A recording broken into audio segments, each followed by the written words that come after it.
Good evening. Tonight, as the world around you grows quieter and the day slowly slips away, we invite you to leave the present behind. Imagine the gentle rocking of a wooden ship beneath your feet. The salty breeze carries the scent of the sea, while distant islands emerge one by one from the fading twilight. Above, countless stars shine with remarkable clarity, untouched by the lights of any modern city. Ahead lies a rugged coastline where mountains rise from the water, olive trees cling to rocky hillsides, and small villages glow softly beneath the warm light of flickering oil lamps. This is the world of ancient Greece. Not the Greece of marble ruins and museum galleries, but a living landscape filled with farmers preparing for another harvest, sailors watching the changing winds, merchants unloading amphorae from distant ports, children racing through dusty streets, philosophers debating beneath shaded colonnades, and soldiers standing watch over walls built to protect their homes. For more than 2,000 years, countless lives unfolded across these shores. Some belong to kings whose names still echo through history.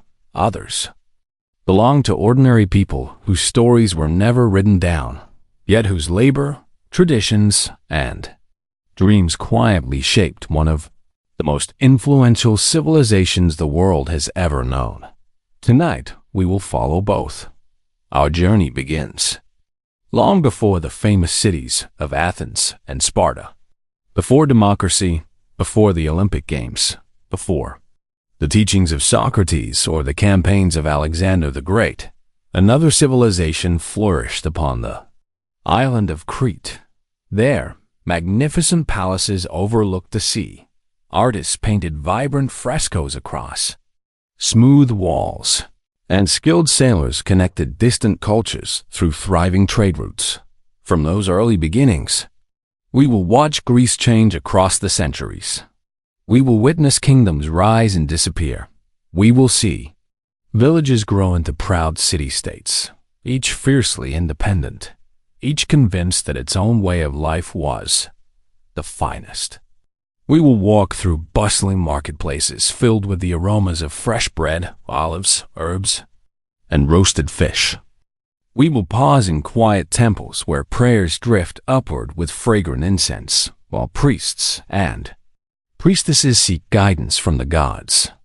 Along the way, we will meet people whose curiosity transformed the course of human thought. Some asked how justice should govern a city. Others wondered what the stars revealed about the universe. Some searched for the nature of courage, wisdom, and happiness.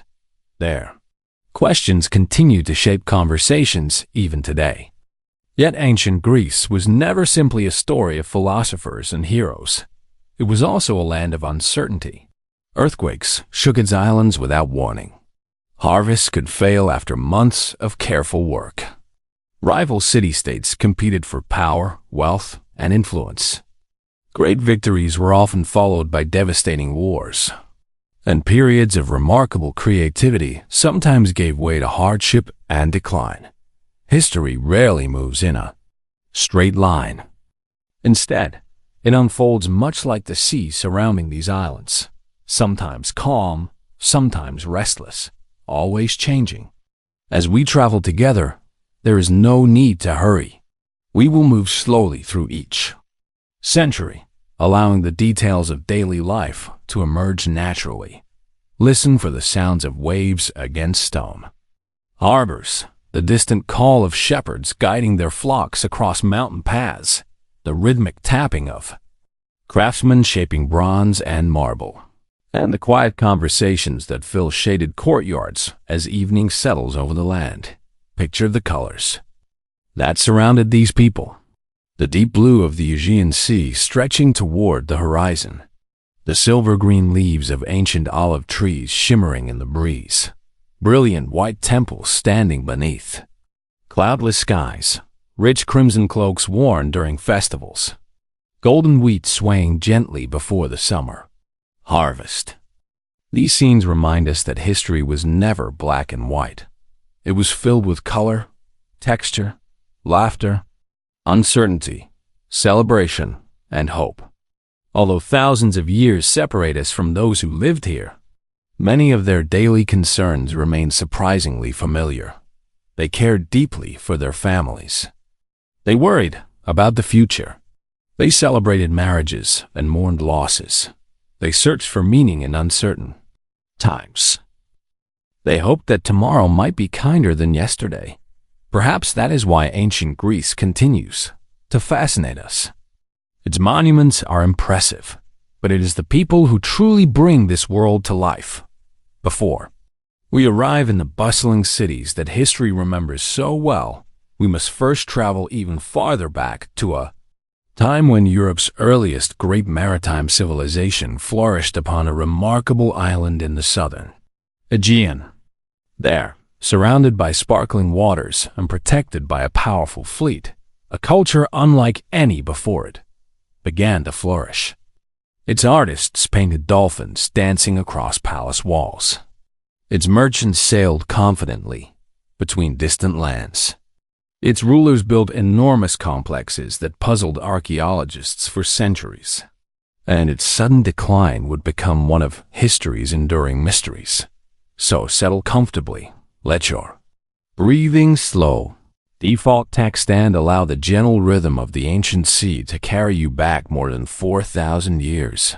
Our journey into the world of ancient Greece is only just beginning. But before the names of Athens and Sparta were ever spoken with pride, another civilization ruled these waters, one whose magnificent palaces, vibrant art, and mysterious disappearance still capture the imagination today.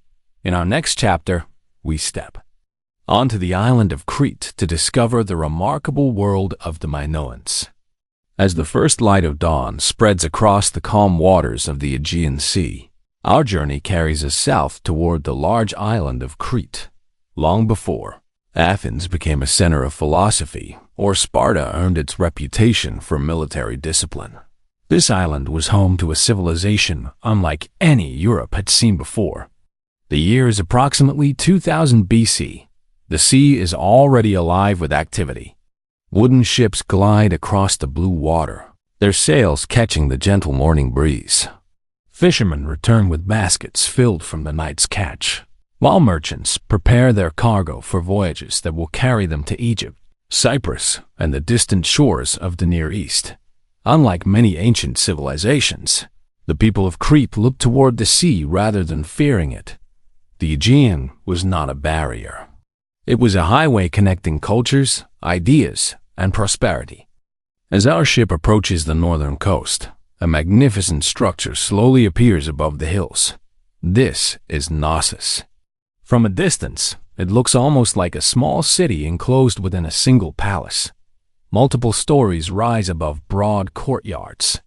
Wooden balconies overlook open spaces where merchants, servants, craftsmen, and nobles move about their daily routines. Bright red columns support elegant roofs, while colorful walls shimmer beneath the Mediterranean sun. Even after 4,000 years, archaeologists continue to marvel at its complexity. There are hundreds of rooms connected by winding corridors, workshops humming with skilled artisans, carefully planned storage chambers, ceremonial halls, and sophisticated drainage systems that were centuries ahead of many later civilizations. Walking through these corridors, one quickly understands why later generations imagined impossible stories about this place. The twisting hallways inspired the Greek legend of the labyrinth, where the fearsome Minotaur was said to wander beneath the palace, hidden from the world. Whether such stories contain even a small memory of the real palace remains unknown. Yet legends often grow from places that leave a lasting impression. As the morning grows warmer, the palace fills with quiet industry. Potters shape smooth clay into elegant vessels destined for distant markets. Bronze workers carefully hammer glowing metal into tools and ceremonial objects. Skilled painters climb wooden scaffolds, decorating fresh plaster with scenes filled with dolphins, lily birds, and leaping bulls. Unlike the battle scenes common in many ancient cultures, Minoan art often celebrates movement, nature, festivals, and everyday life. It reflects a society that appears remarkably confident and prosperous. Outside the palace walls, fertile valleys stretch toward the mountains. Farmers tend fields of barley and wheat. Olive trees, already ancient by today's standards, produce precious oil used for cooking, lighting, trade, and religious ceremonies. Vineyards climb gentle hillsides where grapes ripen beneath the warm Mediterranean sun. Goats and sheep wander across rocky slopes, providing milk, wool, and meat for local communities. The rhythm of life follows the seasons. Planting, harvest, fishing, trading, celebrating, then beginning once more. For ordinary families, life is busy but familiar. Children learn practical skills by watching their parents. Women weave colorful textiles on upright looms, producing fabrics admired throughout the Eastern Mediterranean. Bakers prepare fresh bread inside clay ovens, while fragrant herbs flavor soups and roasted vegetables shared among extended families. Meals are simple but nourishing. Bread, olives, cheese, fresh fish, figs, honey, wine mixed carefully with water. These foods, enjoyed thousands of years ago, remain familiar across the Mediterranean even today. Religion also shapes everyday life. Throughout Crete, sacred caves and mountain sanctuaries overlook the countryside. Priests and priestesses conduct ceremonies honoring powerful deities closely connected with nature, fertility, and the changing seasons. Among the most striking symbols is the bull. Images of powerful bulls appear across palace walls, carved into stone and painted onto pottery. During festivals, young athletes perform breathtaking acrobatic leaps over charging animals in ceremonies that continue to puzzle historians. Were these dangerous rituals expressions of courage, religious devotion, public entertainment, or perhaps all three at once? The answers remain hidden beneath the centuries. As afternoon sunlight floods the palace courtyards, merchants gather to inspect goods arriving from across the known world. Fine Egyptian jewelry, copper from Cyprus, ivory from Africa, precious stones from distant lands. In return, Cretan ships carry olive oil, wine, pottery, saffron, textiles, and beautifully crafted luxury goods to ports scattered across the Mediterranean. Trade brings wealth. Wealth supports art. Art strengthens culture. And culture attracts even more merchants. For generations, this cycle allows Minoan civilization to flourish. Unlike many neighboring kingdoms, Crete appears to have invested less in massive defensive walls and more in commerce, craftsmanship, and naval strength. Some historians believe its powerful fleet protected the island so effectively that enormous fortifications seemed unnecessary. If true, the sea itself served as Crete's greatest defense. As evening approaches, soft golden light washes across the palace walls. Families return home after another day's work. Oil lamps flicker inside comfortable rooms. Children fall asleep while elders quietly tell stories of gods, spirits, sailors, and distant lands beyond the horizon. It is easy to imagine that life here might continue unchanged forever. But history is rarely so gentle. Far to the north, beneath another island rising from the sea, immense forces are quietly gathering beneath the earth. Deep underground, molten rock slowly presses upward. Pressure builds, year after year, century after century. Few people on Crete could possibly imagine that one of the largest volcanic eruptions in human history was approaching. Whether that catastrophe alone brought an end to Minoan civilization remains uncertain. Earthquakes, towering sea waves, economic disruption, and later invasions may all have played their part. History seldom offers simple answers. Instead, it leaves us fragments, broken pottery, collapsed walls, faded frescoes, silent corridors. Each discovery invites another question. Each answer reveals another mystery waiting beneath the dust. And so, as darkness gently settles across the island of Crete, the brilliant civilization of the Minoans reaches the height of its achievements.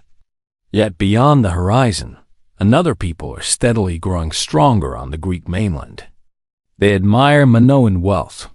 They learn from Minoan sailors. And in time, they will inherit much of this remarkable world.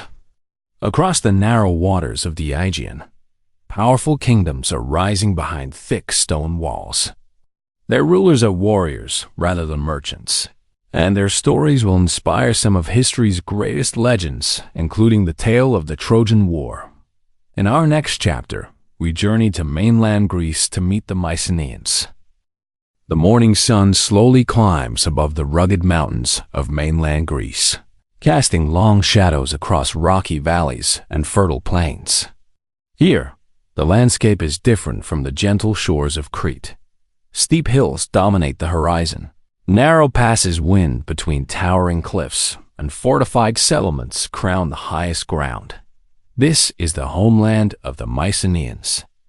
As the influence of the Minoans gradually faded, powerful kingdoms emerged across the Greek mainland. Unlike the merchant princes of Crete, these rulers were warriors. Their wealth was measured not only by precious metals or successful trade, but by the strength of their armies and the height of their stone walls. Our journey brings us to one of their greatest cities, Mycenae. Even from a distance, its immense fortifications inspire awe. Massive blocks of limestone, some weighing several tons, form walls so enormous that later generations believed only mythical giants, the Cyclopes, could have built them. Today, historians still refer to them as Cyclopean walls. Passing through the famous Lion Gate, the main entrance to the citadel, we step into a world shaped by discipline, hierarchy, and ambition. Inside the walls, narrow streets lead toward the royal palace that overlooks the surrounding countryside. The palace is not only the king's home, but also the administrative heart of the kingdom. Here, scribes carefully record supplies on clay tablets using a writing system now known as Linear B, the earliest written form of the Greek language. Every shipment of grain, every jar of olive oil, every bronze sword, every flock of sheep. Nothing escapes the careful attention of the palace administrators. Organization is the foundation of power. Around the palace, skilled craftsmen work tirelessly. Bronze glows inside smoky workshops as blacksmiths shape swords, spearheads, and finely decorated armor. Goldsmiths create elegant jewelry destined for royal families. Potters produce beautifully painted vessels that will travel throughout the Eastern Mediterranean. The Mycenaeans have inherited many artistic traditions from the Minoans, yet their own culture possesses a different character. Where Minoan frescoes often celebrate nature and graceful movement, Mycenaean art increasingly reflects warfare, hunting, and royal authority. Life here is less peaceful. Every kingdom watches its neighbors carefully. Beyond the palace walls, ordinary families begin another day. Farmers guide wooden plows pulled by oxen through fertile fields. Women grind grain into flour using heavy stone mills, while children gather firewood or fetch water from nearby springs. Shepherds lead goats and sheep across rocky hillsides where wild herbs perfume the warm air. The rhythm of daily life remains familiar. Plant, harvest, repair. Survive another winter. Although kings command armies and oversee palaces, the strength of every kingdom ultimately depends upon these ordinary people. Without their labor, no city could endure. As the afternoon unfolds, merchants enter the citadel carrying goods from distant lands. Amber from northern Europe, ivory from Africa, tin from distant mountains, copper from Cyprus. Together, these materials allow bronze, the metal that defines this age, to be produced in remarkable quantities.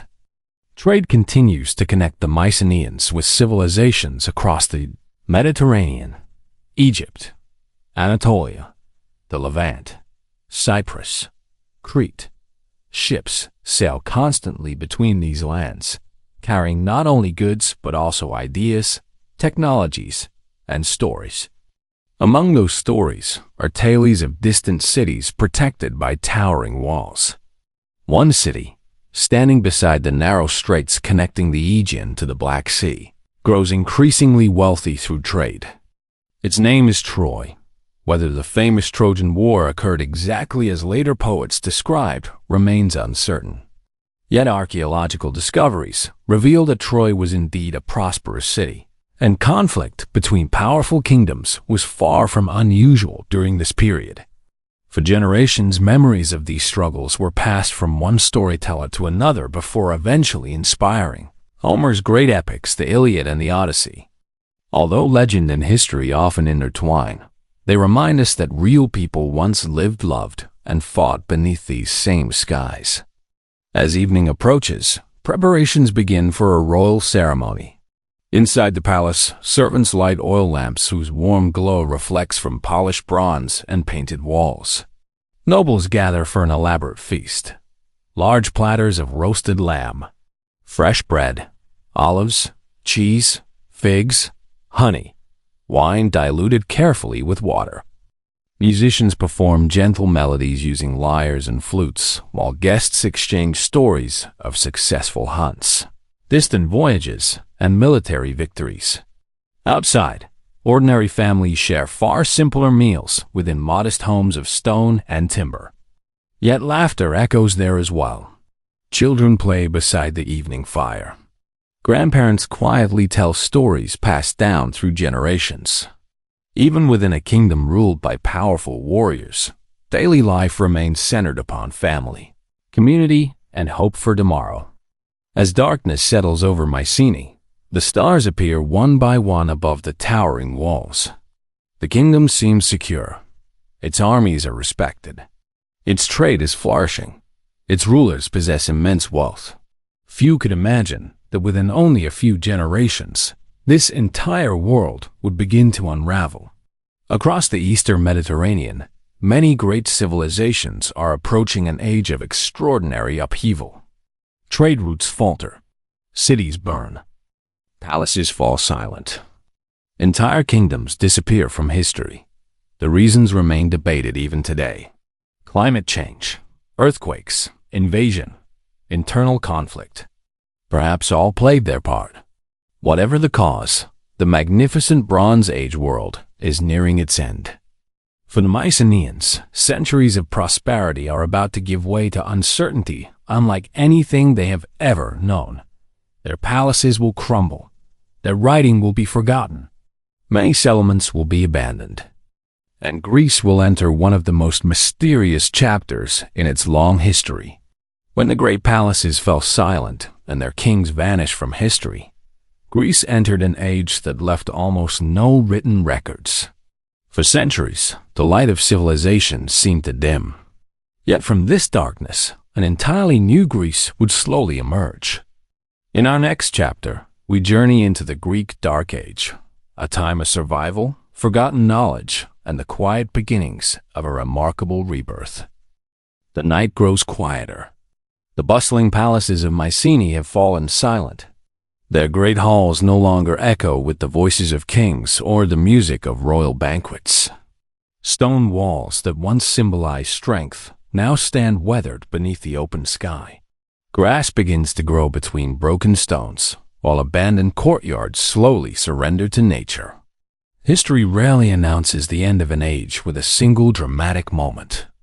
More often, change arrives gradually. A trade ship fails to return. A harvest produces less grain than expected. A neighboring kingdom falls. Another palace burns. Then another. Within only a few generations, the magnificent Bronze Age world that had connected Egypt, Crete, Anatolia, and mainland Greece begins to disappear. Around 1200 BC, the Eastern Mediterranean enters a period historians still struggle to fully explain. Across the region, powerful kingdoms collapse almost simultaneously. The Hittite Empire vanishes. Many prosperous cities are destroyed. Trade routes that had carried bronze, tin, ivory, spices, and precious goods for centuries suddenly break apart. For Greece, the consequences are profound. Without international trade, bronze becomes scarce. Without centralized palaces, government administration disappears. Without palace scribes, the knowledge of writing slowly fades away. Within a few generations, the Greek people no longer record their own language. For nearly 400 years, written history falls silent. Today, historians call this period the Greek Dark Age. The name does not suggest that the people themselves lived in darkness or lacked intelligence. Rather, it reflects the simple reality that very few written records survive to tell us what happened. The silence itself has become part of the mystery. Imagine waking before dawn in a small farming village nestled among the hills of central Greece. There are no magnificent palaces nearby, no bustling international ports, no royal officials collecting taxes. Instead, life has become simpler. Families live in modest houses built from timber, stone, and mud brick. Smoke rises gently from central hearths, where breakfast is prepared over open fires. Bread bakes slowly while goats wander nearby, searching for fresh grass among the rocky slopes. Every day begins much the same. Fetch water, feed the animals, repair fences, tend the fields, gather firewood before evening. Without large kingdoms to organize society, communities become increasingly independent. Neighbors rely upon one another. Families share tools. Children learn practical skills by observing parents and grandparents. Knowledge is preserved not through books, but through memory. Stories become classrooms. Songs become history. Poetry becomes a living archive. As evening settles around the fire, elders recount tales passed from generation to generation. They speak of mighty kings who once ruled enormous palaces. They remember distant cities reached by great ships. They tell stories of heroes whose courage seemed almost beyond human. Each telling changes slightly. Details become richer. Characters grow larger than life. History slowly blends with legend. Centuries later, these oral traditions will inspire the epic poems of Homer, the Iliad, the Odyssey. Although written down much later, their roots likely stretch back to these quiet evenings around village fires, where memory kept the past alive. Life during the Dark Age is not necessarily bleak. In many ways, it is deeply connected to nature. Spring brings new planting. Summer fills the hills with the sound of insects. Autumn offers the olive harvest. Winter gathers families indoors beside warm hearths while rain falls softly outside. The rhythm of the seasons becomes the rhythm of life itself. People own fewer possessions than their ancestors. Yet they continue to celebrate marriages, births, harvest festivals, and religious ceremonies. The gods remain close companions. Sacred groves, mountain springs, and ancient caves continue to inspire reverence. Offerings of wine, grain, and olive oil are quietly left at simple shrines. Faith survives even as kingdoms disappear. Across Greece, small villages slowly begin to grow once more. A blacksmith repairs iron tools instead of bronze ones. Iron is harder to shape, but far more abundant. Its widespread use gradually transforms agriculture, craftsmanship, and eventually warfare. What first appears to be decline quietly becomes adaptation. Each generation discovers new ways to live. New leaders emerge. New traditions develop. Children born during these centuries know nothing of the magnificent palaces their ancestors once inhabited. To them, this simpler world feels entirely normal. History has turned a page. Yet beneath the surface, something remarkable is beginning. Population slowly increases. Trade cautiously returns between neighboring communities. Craftsmanship improves. Travel becomes more common. Ideas spread from village to village. Like the first faint light before sunrise, change arrives almost unnoticed. One settlement grows larger than the others. Another constructs stronger walls. A third becomes known for its skilled craftsmen. Over time, these settlements evolve into something entirely new, not kingdoms, not empires, but independent communities governed by their own citizens. The Greeks would call them poleis, city-states. Among them are names that will one day become famous across the world: Athens, Sparta, Corinth, Thebes, Argos. Their greatest achievements still lie centuries ahead. For now, they exist only as small communities finding their place in a changing world. Sometimes, the most important chapters in history are not those filled with famous battles or powerful rulers. Sometimes, they unfold quietly, generation by generation, while ordinary people simply continue living their lives. Planting fields, raising children, sharing stories, watching the stars. Without realizing it, these humble villages are laying the foundations of a civilization that will transform philosophy, science, politics, literature, architecture, and art for thousands of years to come. As another peaceful evening settles over the hills of Greece, sometimes they unfold quietly, generation by generation, while ordinary people simply continue living their lives. Planting fields, raising children, sharing stories, watching the stars. Without realizing it, these humble villages are laying the foundations of a civilization that will transform philosophy, science, politics, literature, architecture, and art for thousands of years to come. As another peaceful evening settles over the hills of Greece, and some of history's most enduring ideas, the darkness has lasted for centuries, but dawn is approaching. From these quiet villages, a remarkable transformation begins. Independent communities grow into proud city-states, each with its own laws, traditions, and ambitions. In our next chapter, we witness the birth of the Greek polis, the foundation upon which Athens, Sparta, and classical Greece would rise. The first rays of morning sunlight spread gently across the hills of Greece, painting the rocky landscape in shades of gold and amber. For centuries, scattered villages had quietly endured. Families farmed the land, tended their animals, and passed stories from one generation to the next. Life remained simple, but it was never still. Little by little, those small communities began to grow. A few more homes appeared each decade. A marketplace formed where neighboring villages exchanged grain, pottery, olive oil, and wool. Craftsmen settled nearby. Travelers stopped to rest. Merchants returned with unfamiliar goods and distant stories. Almost without anyone noticing, villages slowly transformed into something entirely new. The Greeks called these communities poleis city-states. Unlike the great empires of Egypt or Mesopotamia, Greece would never be ruled by a single king for long. Instead, the mountains, valleys, and islands naturally divided the land into many independent communities. Each polis was its own little world. Each had its own laws, its own traditions, its own festivals, its own army, its own dreams. This independence would become one of the defining characteristics of Greek civilization. Imagine arriving at one of these early city-states just after sunrise. A dusty road winds upward toward a hill crowned by sturdy stone walls.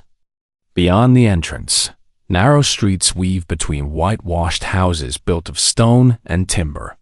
Smoke rises lazily from cooking fires as families prepare the first meal of the day. Children chase one another through the streets, laughing as the city slowly awakens. Nearby, a potter carefully shapes wet clay upon a spinning wheel. Across the road, a blacksmith's hammer rings steadily against glowing iron, echoing through the morning air. Life is filled with familiar routines. Nothing feels hurried. Nothing feels grand. Yet every ordinary task contributes to something extraordinary. At the heart of every polis lies the agora, the marketplace. It is much more than a place to buy and sell. Here, farmers display baskets overflowing with figs, olives, onions, and fresh herbs. Fishermen return from the coast, carrying nets heavy with sea bream, sardines, and octopus. Shepherds offer cheese, wool, and carefully cured hides. The aroma of freshly baked bread mingles with fragrant olive oil and the salty scent drifting inland from the sea.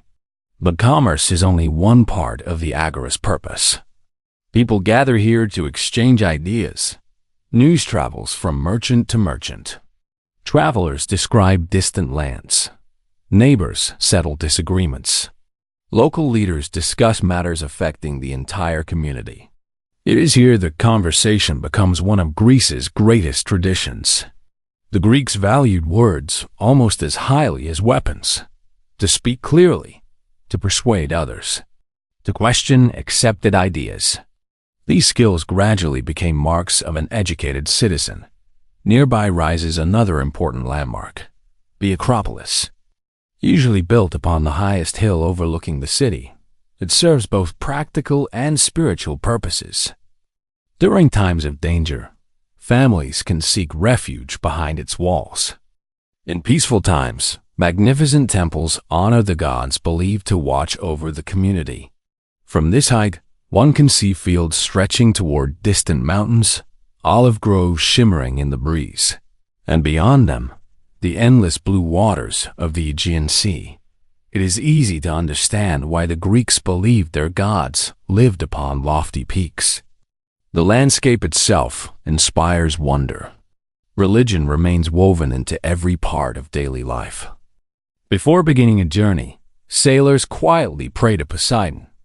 Farmers leave offerings to Demeter before planting grain. Craftsmen ask Athena for wisdom and steady hands. Parents teach children stories of Zeus, Hera, Apollo, Artemis, and countless other divine figures whose personalities are every bit as complicated as those of the humans who worship them.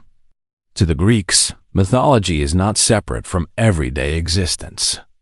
It helps explain storms, harvests, love, war, the changing seasons, even the stars above. As the afternoon sun warms the stone streets, visitors begin arriving from neighboring city-states. Some bring goods to trade. Others come seeking skilled craftsmen. Athletes travel to compete in local games. Poets recite verses before eager audiences. Musicians perform with graceful melodies played upon the lyre. Each encounter allows ideas to spread across Greece. No single ruler controls this exchange. Instead, countless independent communities influence one another through trade, competition, and shared culture. This diversity becomes one of Greece's greatest strengths. Every polis experiments with its own way of governing. Some are ruled by kings, others by wealthy aristocrats.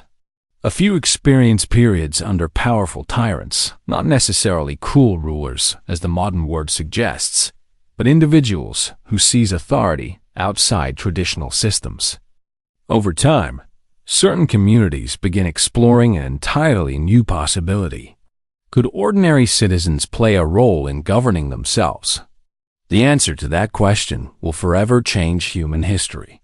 But that chapter still lies ahead. For now, the city-states are young. They are ambitious, curious, competitive, sometimes fiercely independent. Conflicts occasionally erupt over farmland, trade routes, or access to fresh water. Yet these rivalries also encourage innovation. Every city strives to become stronger, smarter, more prosperous. One develops exceptional warriors. Another becomes famous for skilled sailors. Another produces remarkable artists and craftsmen. Slowly, Greece becomes a mosaic of unique communities, each contributing something different to a shared civilization. As evening approaches, golden sunlight bathes the rooftops in warm light. Merchants close their stalls. Children return home carrying baskets of bread and vegetables. The scent of roasted lamb drifts through quiet streets. Oil lamps begin appearing in windows one by one. Families gather for the evening meal. Conversations continue long after darkness settles over the city. Stories are shared. Questions are asked. Ideas are debated. Perhaps this is the true beginning of ancient Greece, not merely the construction of buildings or walls, but the creation of communities where conversation, curiosity, and civic life become central to everyday existence. From these modest city-states will emerge philosophers, lawmakers, poets, scientists, generals, artists, and explorers whose influence will extend far beyond these mountains and islands. Among all the growing palaeus, two will rise above the rest. They could not be more different. One values discipline above all else. The other celebrates debate, learning, and public life. Their rivalry will shape the future of Greece. One is Sparta, the other is Athens. And our next journey begins in the rugged valleys of the southern Peloponnese, where every citizen is expected to become a warrior. While many Greek city-states sought prosperity through trade and culture, one community chose an entirely different path. In Sparta, even childhood became preparation for war. In our next chapter, we discover how one small polis built the most disciplined warrior society of the ancient world. The other is Athens. And our next journey begins in the rugged valleys of the southern Peloponnese, where every citizen is expected to become a warrior. While many Greek city-states sought prosperity through trade and culture, one community chose an entirely different path. In Sparta, even childhood became preparation for war. In our next chapter, we discover how one small polis built the most disciplined warrior society of the ancient world. There are no sprawling ports crowded with merchant ships, no bustling marketplaces overflowing with luxury goods, and no grand palaces covered in colorful frescoes. Its strength lies elsewhere. The Spartans believed that the greatest monument a city could build was not one of stone, but one of character. As morning light spreads across the valley, farmers begin working fertile fields along the riverbanks. Olive trees cast long shadows over vineyards and orchards, while shepherds quietly lead sheep toward higher grazing grounds. At first glance, life appears peaceful. Yet beneath this calm landscape exists one of the most disciplined societies the ancient world would ever know.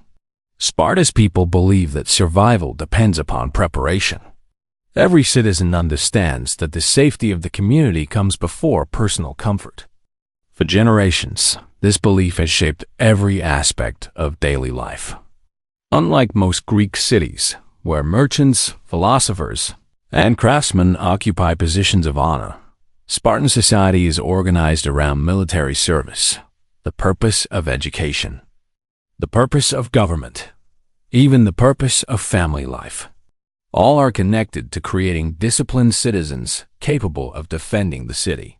Imagine a young Spartan boy awakening before sunrise. His bed is simple, his clothing plain.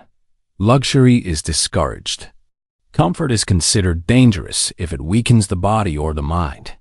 At the age of 7, boys leave the daily care of their families and enter the agoge, Sparta's famous system of education and training. Here they learn far more than the use of weapons. They learn endurance, self-control, discipline, loyalty, cooperation. Older students mentor younger ones, creating strong bonds that will last throughout their lives. The training is demanding. Long marches across rough terrain strengthen the legs. Running develops speed. Wrestling builds balance and determination. Spears and shields become familiar companions. Yet physical strength alone is never enough. Spartans admire those who remain calm under pressure, who speak honestly, and who place the needs of others before themselves. One saying captures their philosophy perfectly: return with your shield or upon it. The words do not celebrate death. Rather, they remind every warrior that abandoning one's companions is the greatest dishonor of all. Across the valley, life continues beyond military training. Women oversee households, manage estates, and supervise agricultural work, while many men devote much of their lives to military responsibilities.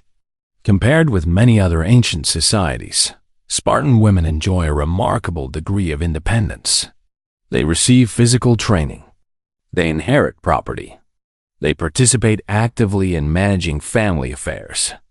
The Spartans believed that healthy mothers are more likely to raise healthy children. This practical way of thinking shapes many of their customs. Meanwhile, the fields surrounding Sparta are worked largely by the Helots. The Helots are not ordinary servants.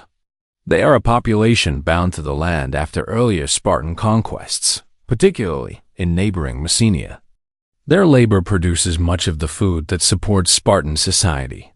Without them, the full-time military lifestyle of Spartan citizens would be impossible.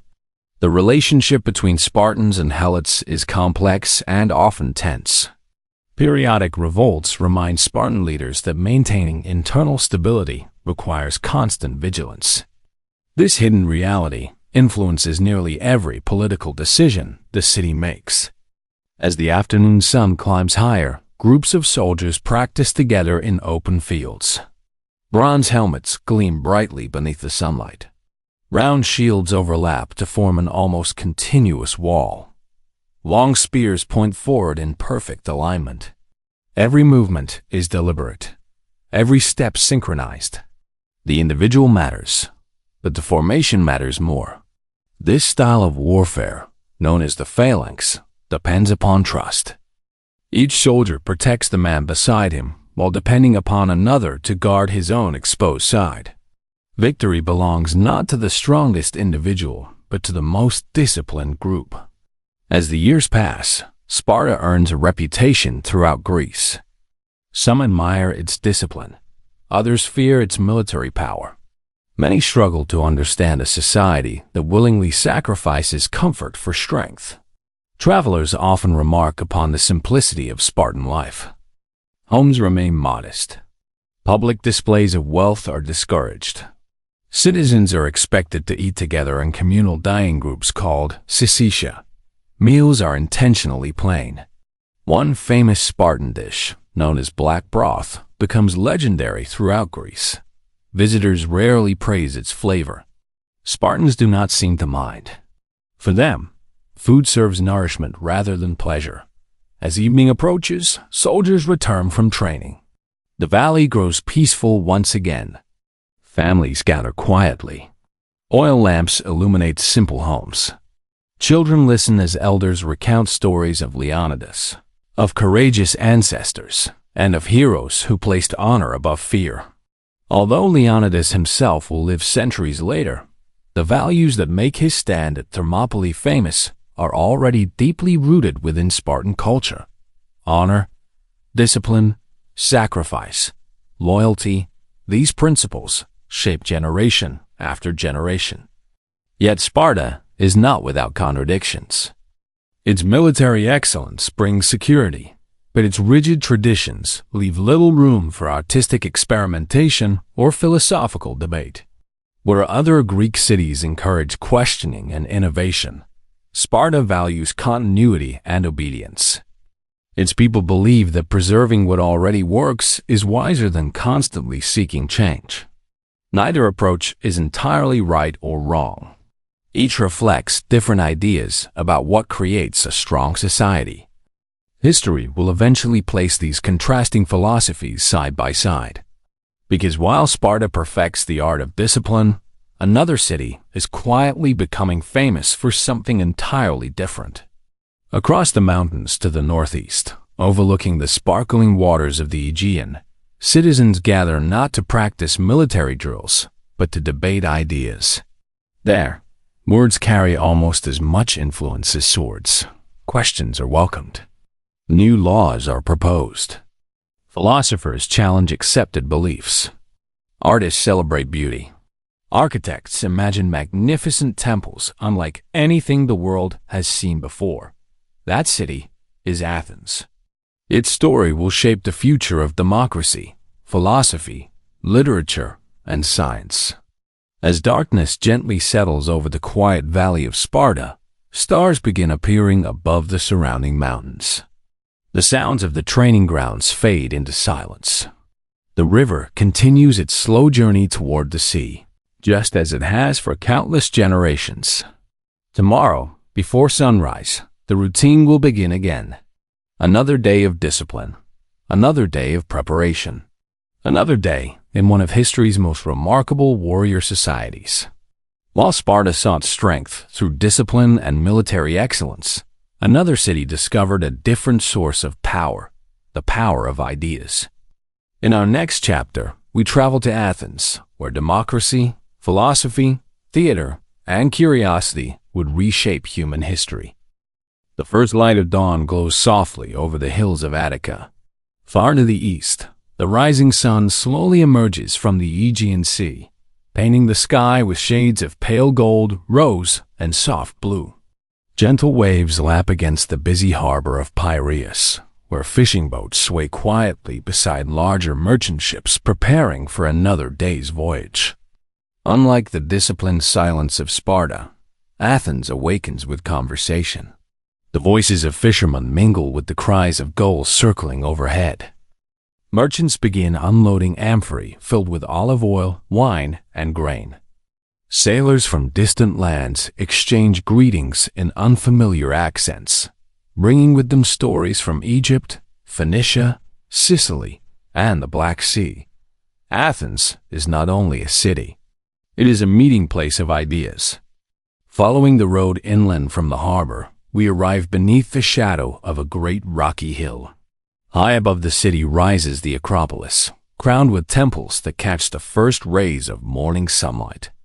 Even from a distance, it dominates the landscape, reminding every citizen that the gods remain ever present. Below the Acropolis stretches a city unlike any other in Greece. Its streets twist between modest homes, workshops, schools, fountains, and public squares. The scent of fresh bread drifts from neighborhood bakeries, while potters shape elegant vessels that will soon travel across the Mediterranean.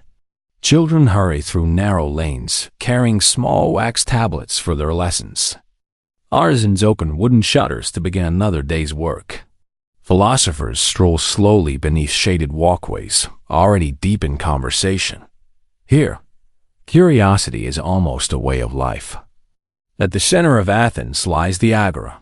Like the marketplaces of other Greek cities, it is filled with merchants selling fruit, vegetables, fish, pottery, cloth, and carefully crafted bronze tools.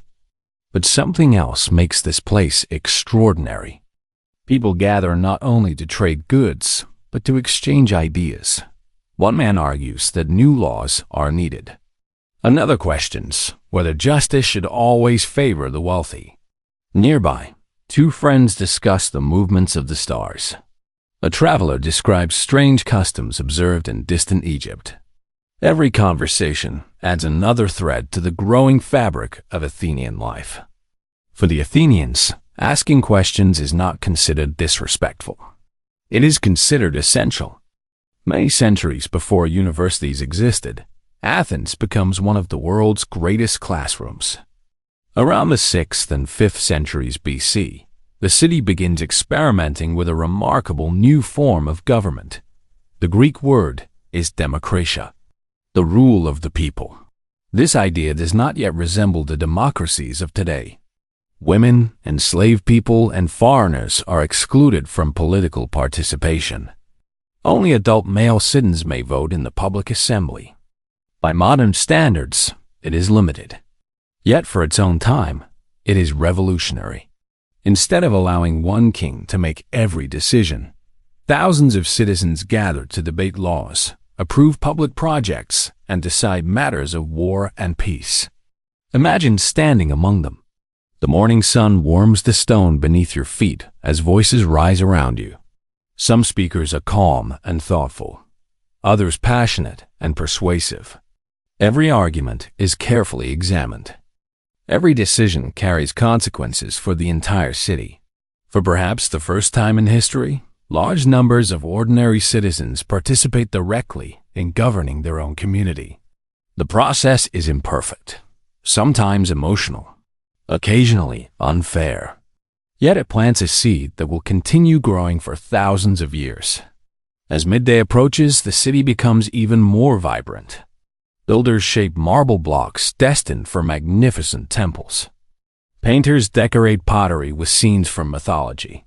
Sculptors patiently transform rough stone into graceful human forms whose beauty still inspires admiration today. Above them all, construction continues upon one of history's most celebrated buildings, the Parthenon. Dedicated to Athena, the city's patron goddess, it stands as both a temple and a symbol of Athenian confidence. Every column appears perfectly straight. Yet clever architectural refinements create subtle curves that deceive the human eye, making the structure appear even more harmonious. Its beauty lies not only in decoration, but in extraordinary precision. Inside homes throughout the city, daily life continues much as it has for generations. Families gather around simple meals of bread, olives, cheese, figs, lentils, and fish. Water is drawn from public fountains. Children help with household chores before spending the afternoon learning practical skills from parents and teachers. Evening meals become opportunities for conversation. Stories are shared. Questions are encouraged. Poetry is recited from memory. Learning extends far beyond the classroom. As afternoon shadows lengthen, we encounter three men whose ideas will echo across history. One asks endless questions while claiming to possess no wisdom himself. His name is Socrates. Another will later preserve many of those conversations while imagining an ideal society. He is Plato. A third carefully observes the natural world, believing that knowledge begins with careful observation and reason. He is Aristotle. Although they lived during different generations, together they established traditions of philosophy that continue influencing science, ethics, politics, and education even today. Remarkably, many of their discussions begin not inside magnificent halls, but while simply walking through the streets of Athens. Questions become journeys. Conversations become discoveries. As evening approaches, another form of learning begins. Citizens gather inside open-air theaters carved into hillsides overlooking the city. There, playwrights present tragedies and comedies before thousands of spectators. Actors wearing carefully crafted masks perform stories exploring courage, love, pride, justice, grief, and hope.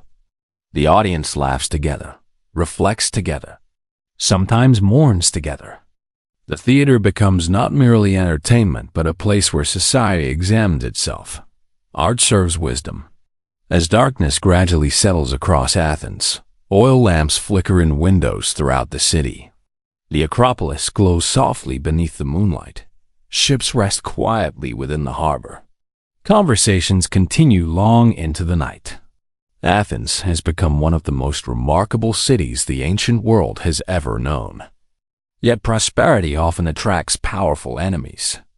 Across the Aegean Sea, an empire unlike any Greece has ever faced continues expanding westward. Its kings command armies numbering in the hundreds of thousands. Its territory stretches from Egypt to Central Asia. Soon, tiny Greece will find itself standing against one of the greatest empires in human history. The choices made in the years ahead will determine not only the future of Athens, but perhaps the future of Western civilization itself. As the city slowly drifts towards sleep, few can imagine the storm gathering beyond the eastern horizon. Across the sea, the mighty Persian Empire continues its relentless expansion. Soon, its armies will arrive on Greek shores, and the independent city-states must decide whether to stand together or face overwhelming odds alone. In our next chapter, we witness the Persian Wars, one of history's most extraordinary struggles for survival. The dawn breaks quietly over the Aegean Sea. From the cliffs overlooking the eastern coastline of Greece, fishermen watch the horizon as they have done every morning for generations. The sea appears calm, its surface glowing beneath the soft colors of sunrise. Yet today, something is different. Far in the distance, dark shapes slowly emerge from the morning mist. One ship. then another, then dozens more. As the light grows brighter, the horizon seems almost covered with sails. The greatest empire the world had yet seen is approaching. Long before these ships appeared, the Persian Empire had expanded across an astonishing expanse of land. Under the rule of kings such as Cyrus the Great and later Darius I, Persian armies crossed deserts, mountains, and rivers, bringing together many different peoples beneath a single imperial administration. Their roads stretched for thousands of kilometers. Their cities flourished. Their engineers built magnificent palaces. Their messengers carried royal orders with remarkable speed across continents. To many who lived beyond its borders, Persia seemed unstoppable. Across the Aegean, however, the independent Greek city-states continued to value something the Persian Empire could never fully understand: freedom to govern themselves. Athens remained proud of its growing democracy. Sparta guarded its traditions with unwavering discipline. Corinth, Thebes, and dozens of smaller polises protected their own customs and independence. Although these cities frequently argued among themselves, they shared one important belief: no foreign king should rule Greece. The first great test arrived on a broad plain northeast of Athens, Marathon. Imagine standing there on an early autumn morning in 490 BC.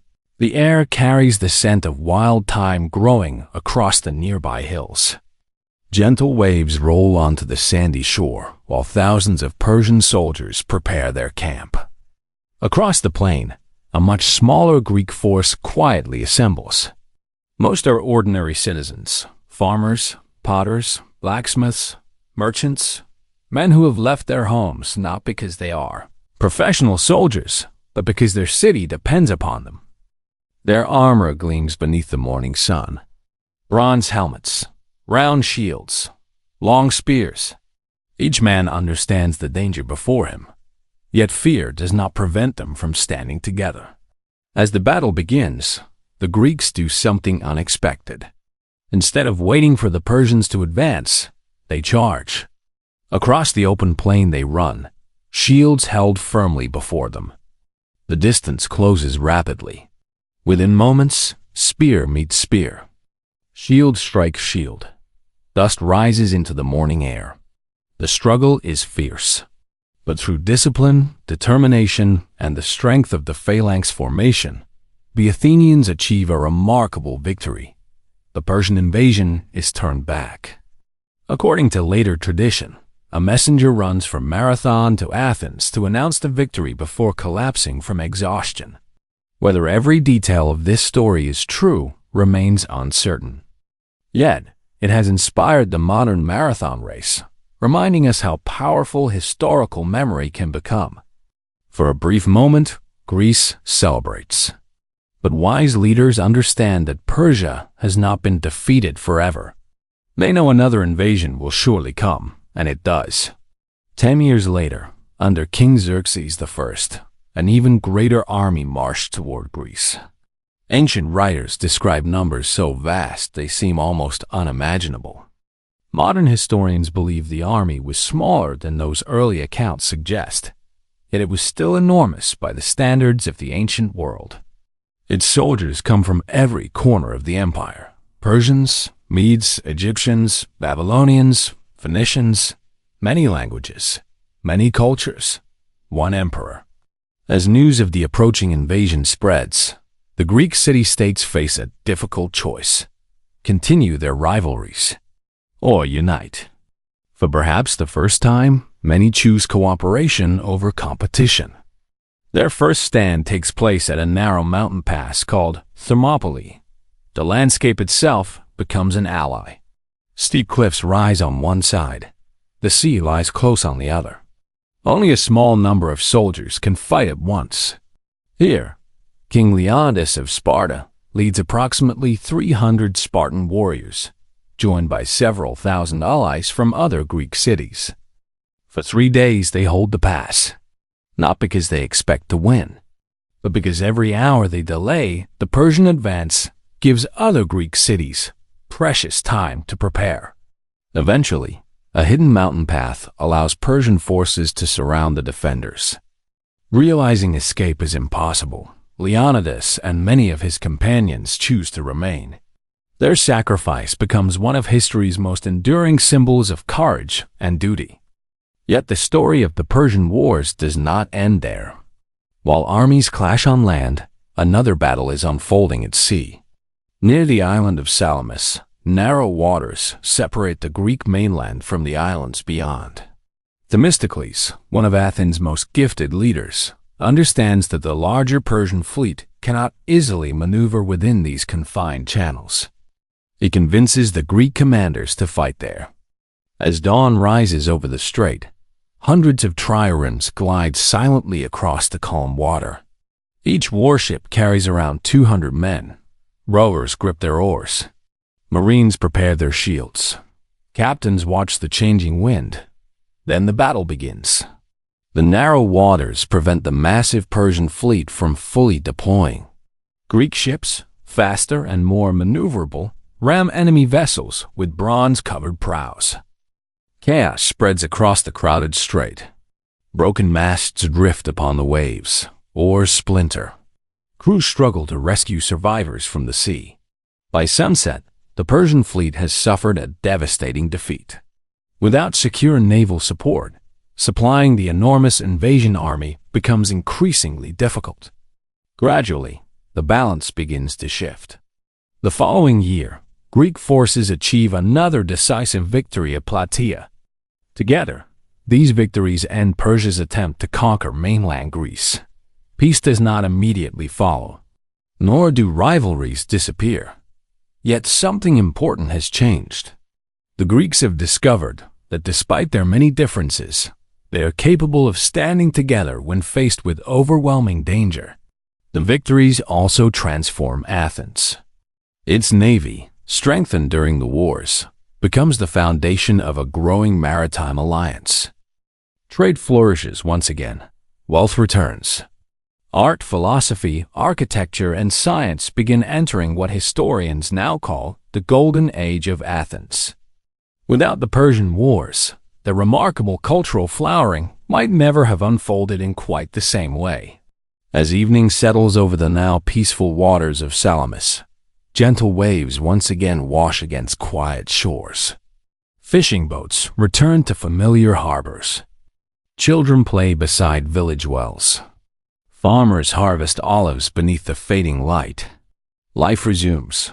The great battles become memories. Stories told around evening fires. Lessons passed from grandparents to grandchildren. The courage displayed at Marathon. The sacrifice at Thermopylae. The victory at Salamis. These moments become part of Greece's shared identity. Yet history rarely allows long periods of peace. Soon, prosperity itself will plant the seeds of a new conflict. The greatest threat to Greece will no longer come from across the sea. It will come from within. Victorious over Persia, Athens enters an age of astonishing creativity and influence. Magnificent temples rise. Philosophers reshape human thought, and democracy reaches new heights. Yet growing power often brings growing jealousy.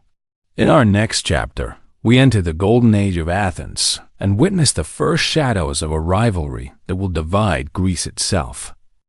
The war has ended. The sails of foreign invasion have disappeared beyond the eastern horizon. And for the first time in many years, the people of Greece awaken to something precious. Peace. As dawn spreads across the city of Athens, the first rays of sunlight illuminate the white marble of the Acropolis. Fresh stone glows with soft shades of honey and ivory, while the cool morning breeze carries the scent of olive trees from the surrounding hills. The city breathes again. Ships once devoted to war now return carrying grain from the Black Sea, cedar wood from Lebanon, fine pottery from distant islands, and spices whose fragrances drift through the busy harbor of Piraeus. Merchants greet familiar customers. Children laugh in narrow streets. Craftsmen reopen workshops that had once fallen silent during years of uncertainty. Athens is entering an extraordinary period of renewal. History will remember it as the Golden Age. Our morning begins in the agora. Already, the marketplace is alive with quiet activity. Farmers arrange baskets overflowing with figs, grapes, onions, and fragrant herbs. Fishermen display fresh catches laid carefully upon smooth wooden tables. Potters proudly present elegant red figure vases decorated with scenes from mythology and daily life. The smell of freshly baked bread mingles with the rich aroma of olive oil and honey. Everywhere, conversations unfold. News arrives from distant ports. Philosophers discuss justice beneath shaded colonnades. Young students listen carefully, asking questions that seem to multiply faster than answers can satisfy them. Athens has become a city where curiosity itself is celebrated. Above the marketplace rises the Acropolis. Construction continues upon magnificent buildings that will one day become symbols recognized throughout the world. The greatest among them is the Parthenon. Under the guidance of the statesman Pericles, thousands of craftsmen, architects, sculptors, and laborers dedicate years to its creation. Imagine standing among them. The rhythmic sound of bronze chisels echoes across the hill as blocks of brilliant, Pentelic marble are carefully shaped into perfect columns. Pulley systems slowly lift enormous stones into position. Master sculptors patiently carve flowing robes, powerful horses, graceful goddesses, and heroic figures whose expressions seem almost alive. Nothing is rushed. Every measurement matters. Every angle is calculated with astonishing precision. Even the columns themselves are not perfectly straight.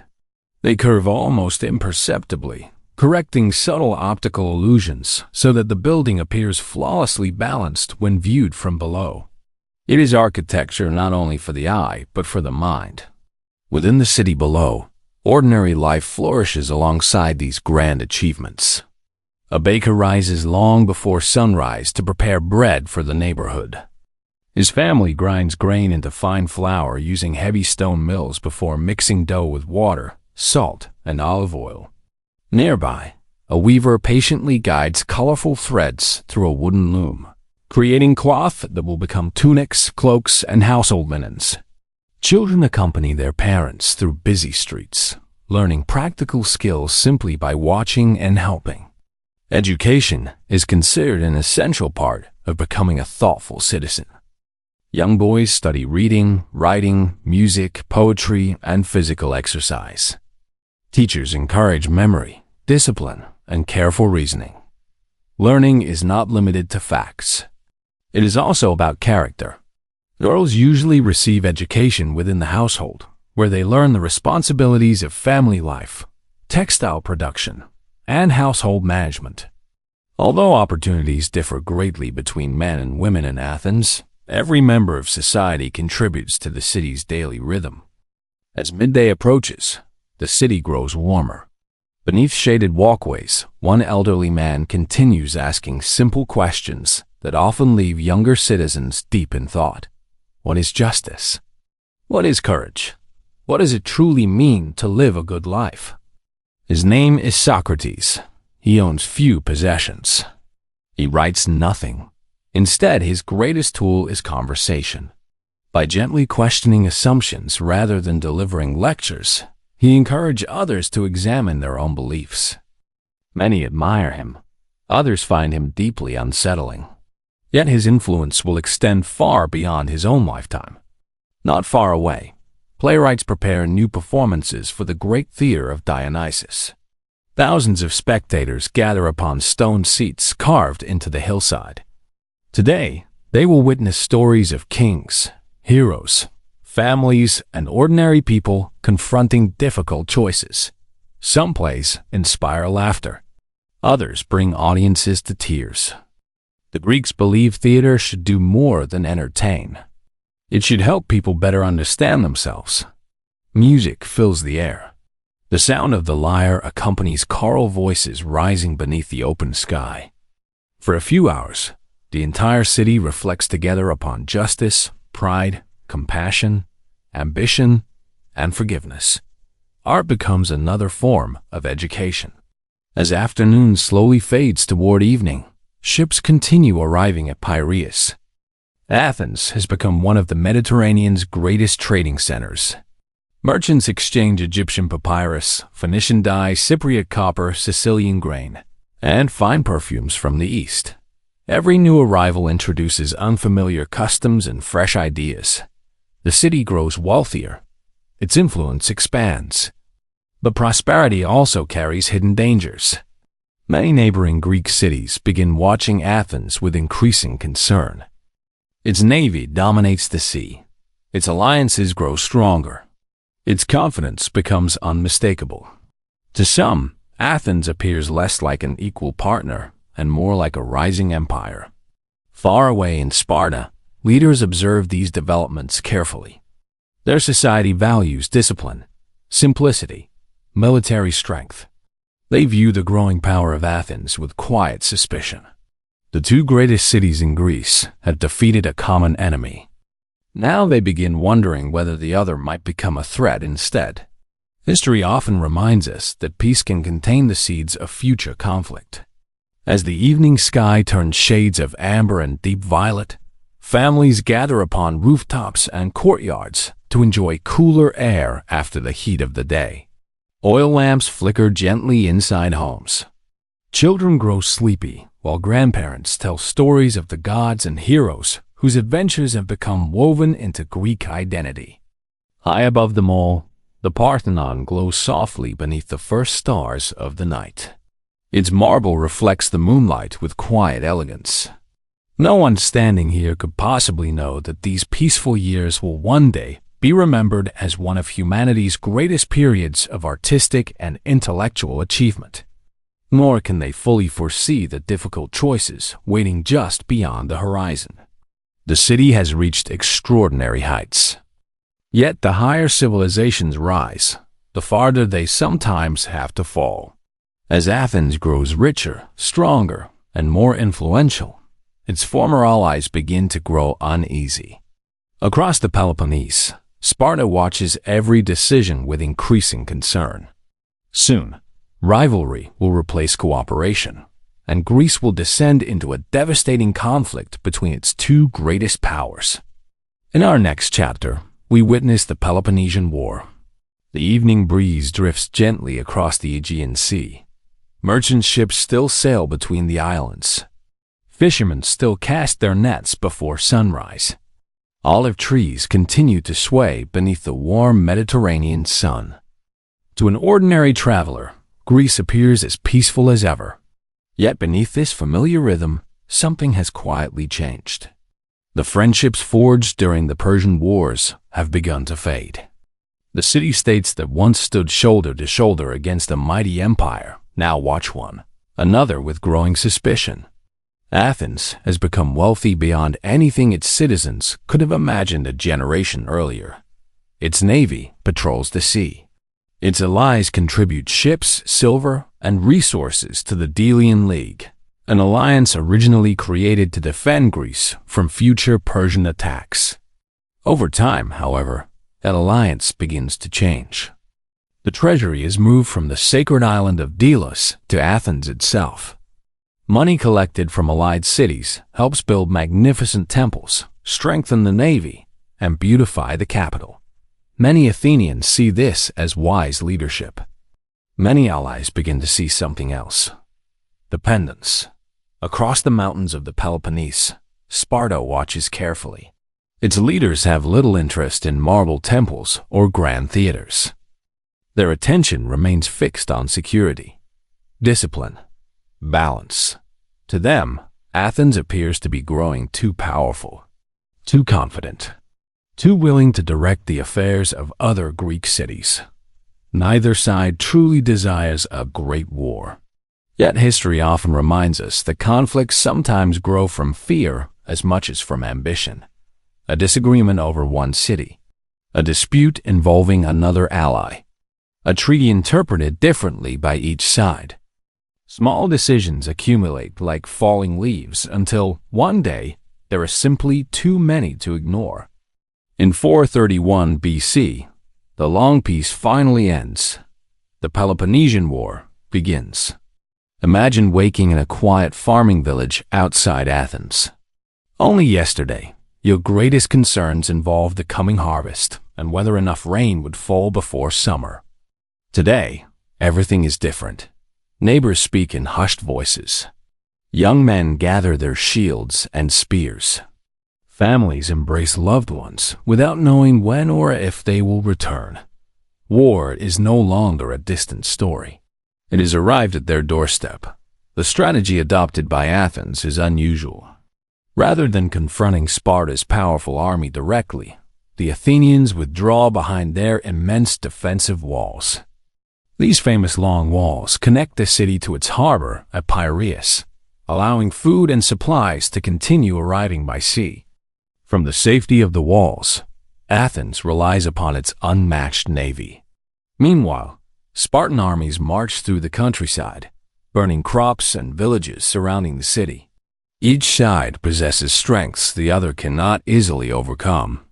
Sparta dominates the land. Athens controls the sea. The result is not a swift victory, but a long and exhausting struggle. Inside Athens, thousands of people crowd into the city seeking protection. Homes become overcrowded. Water grows scarce. Sanitation becomes increasingly difficult. Then, an invisible enemy arrives: disease. Historians still debate exactly what illness spread through Athens during these terrible years. Whatever its cause, the epidemic devastates the population. Entire households disappear. Doctors fall ill while treating patients. Parents lose children. Children lose parents. Even Pericles, the brilliant leader who had guided Athens through its golden age, dies during the outbreak. For the survivors, grief becomes part of daily life. As the years pass, neither side achieves a decisive victory. Instead, Greece experiences something even more difficult: weariness. Harvests are interrupted. Trade declines. Entire generations know little except uncertainty. Young children born during the early years of the conflict reach adulthood before peace finally arrives. The war becomes a way of life. Far from the battlefields, ordinary people continue doing what humans have always done. Farmers replant damaged fields. Potters repair broken kilns. Mothers prepare evening meals from whatever ingredients remain available. Teachers continue instructing children. Life persists, even during difficult times. One Athenian observer records these events with remarkable honesty. His name is Thucydides. Unlike poets who celebrate heroes or gods, he carefully documents speeches, decisions, mistakes, and consequences. He seeks not merely to tell stories, but to understand why events unfold as they do. His work becomes one of history's earliest examples of critical historical writing. Reading his account today, we encounter not myths but thoughtful reflection on power, fear, ambition, and human nature. Years turn into decades. The conflict expands across the Greek world. Cities change sides, alliances shift.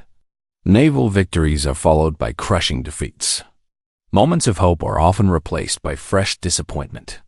One of the greatest turning points comes with the Sicilian expedition. Confident after years of conflict, Athens launches an enormous military campaign against Syracuse in Sicily. The plan promises wealth, influence, and strategic advantage. Instead, it becomes a disaster. The expedition ends with the destruction of much of the Athenian fleet. Thousands of soldiers never return home. The loss weakens Athens beyond recovery. Sparta recognizes the opportunity. With support from Persia, Spartan forces strengthen their navy. The balance of power begins shifting. Gradually, the city that had once dominated the Aegean finds itself surrounded. Its supplies diminish. Its allies abandon it. Its ships become fewer with each passing year. Finally, in 404 BC, after nearly 3 decades of conflict, Athens surrenders. The long walls are dismantled. Its empire comes to an end. Sparta emerges victorious, yet the victory feels strangely quiet. The war has exhausted everyone. Fields lie abandoned. Cities are poorer. Trust between Greek communities has been deeply damaged. No city truly wins. As the evening sun sets over Greece, silence returns to many battlefields. Wildflowers begin growing where armies once marched. Birds nest among abandoned fortifications. Nature patiently reclaims the scars left by human conflict. For ordinary families, rebuilding begins slowly. Homes are repaired. Fields are replanted. Children once again fill village streets with laughter. Life, remarkably, continues. Yet Greece has changed forever. The rivalry between Athens and Sparta has weakened both. Neither possesses the strength it once enjoyed. Far to the north, another kingdom quietly observes these events. Its people speak Greek. Its rulers study Greek warfare. Its young prince receives an extraordinary education from one of history's greatest philosophers. His name is Alexander. Soon, under the leadership of his father, Philip II of Macedon, and later Alexander himself, Greece will enter an entirely new chapter. One of unity. One of conquest. One that will carry Greek culture farther than anyone has ever imagined. The great rivalry between Athens and Sparta has left Greece divided and exhausted. But while the southern city-states struggle to recover, a new power is rising in the north. In our next chapter, we journey to Macedon, where King Philip II will unite Greece and prepare his young son, Alexander, for a destiny that will reshape the ancient world. Night slowly gives way to dawn across the rugged mountains of northern Greece. A cool breeze moves gently through forests of oak and pine. Morning mist hangs low over broad valleys where horses graze peacefully beside winding rivers. The land feels quieter than the busy ports of Athens or the disciplined camps of Sparta. This is Macedon. For generations, many southern Greeks looked upon this northern kingdom with a mixture of curiosity and skepticism. Its people spoke a form of Greek, worshipped the familiar Olympian gods, and shared many traditions with their southern neighbors. Yet they were often regarded as outsiders, too rural, too distant, too different. Few could imagine that this quiet kingdom would soon reshape the entire Greek world. As the sun climbs above the mountains, farmers begin another peaceful morning. Oxen pull wooden plows through fertile fields. Women gather water from clear mountain springs. Children help collect olives and grapes, while shepherds guide flocks toward high summer pastures. Life here follows the rhythm of the seasons, much as it has for countless generations. Yet inside the royal palace at Pella, change is quietly unfolding. A young king named Philip II has returned home after a year spent as a political hostage in the city of Thebes. Though the experience had once seemed like misfortune, it became one of his greatest educations. While living among the Greeks, Philip carefully observed their strengths. He admired the discipline of the Spartan soldier, the organization of the Theban army, the intelligence of Athenian diplomacy. Rather than simply copying these ideas, he began imagining something entirely new. As Philip walks through the palace courtyard during the cool morning hours, messengers arrive carrying reports from every corner of his kingdom. Some speak of harvests, others of trade. A few warn of restless neighboring tribes beyond the northern mountains. Philip understands that Macedon cannot survive if it remains divided and weak. The kingdom needs more than courage. It needs organization, preparation, vision. Across the training grounds outside Pella, soldiers gather beneath the rising sun. At first glance, they resemble the hoplites of southern Greece. Bronze helmets, round shields, leather armor. But soon, one remarkable difference becomes clear. Instead of carrying the traditional Greek spear, these soldiers hold weapons unlike anything seen before. The sarissa. Nearly 6 meters, almost 20 feet in length, the sarissa transforms the battlefield. When thousands of soldiers stand shoulder to shoulder, their spears create what appears to be an endless forest of sharpened points stretching toward the enemy. Discipline becomes even more essential than before. Each soldier must move in perfect harmony with those beside him. Philip trains his army relentlessly. March after march, exercise after exercise, formation after formation. Yet military reform is only one part of his plan. He strengthens roads connecting distant regions. He improves administration throughout the kingdom. He encourages trade. He rewards capable leaders regardless of family background. Gradually, Macedon grows stronger, not through sudden miracles, but through years of careful preparation. Meanwhile, to the south, the Greek city-states continue struggling with the consequences of the Peloponnesian War. Athens rebuilds. Sparta attempts to preserve its influence. Thebes enjoys a brief period of leadership. Yet none possesses the strength to unite Greece. Rivalries continue. Old disagreements remain unresolved. Philip watches patiently. He knows that exhausted neighbors often overlook quiet opportunities.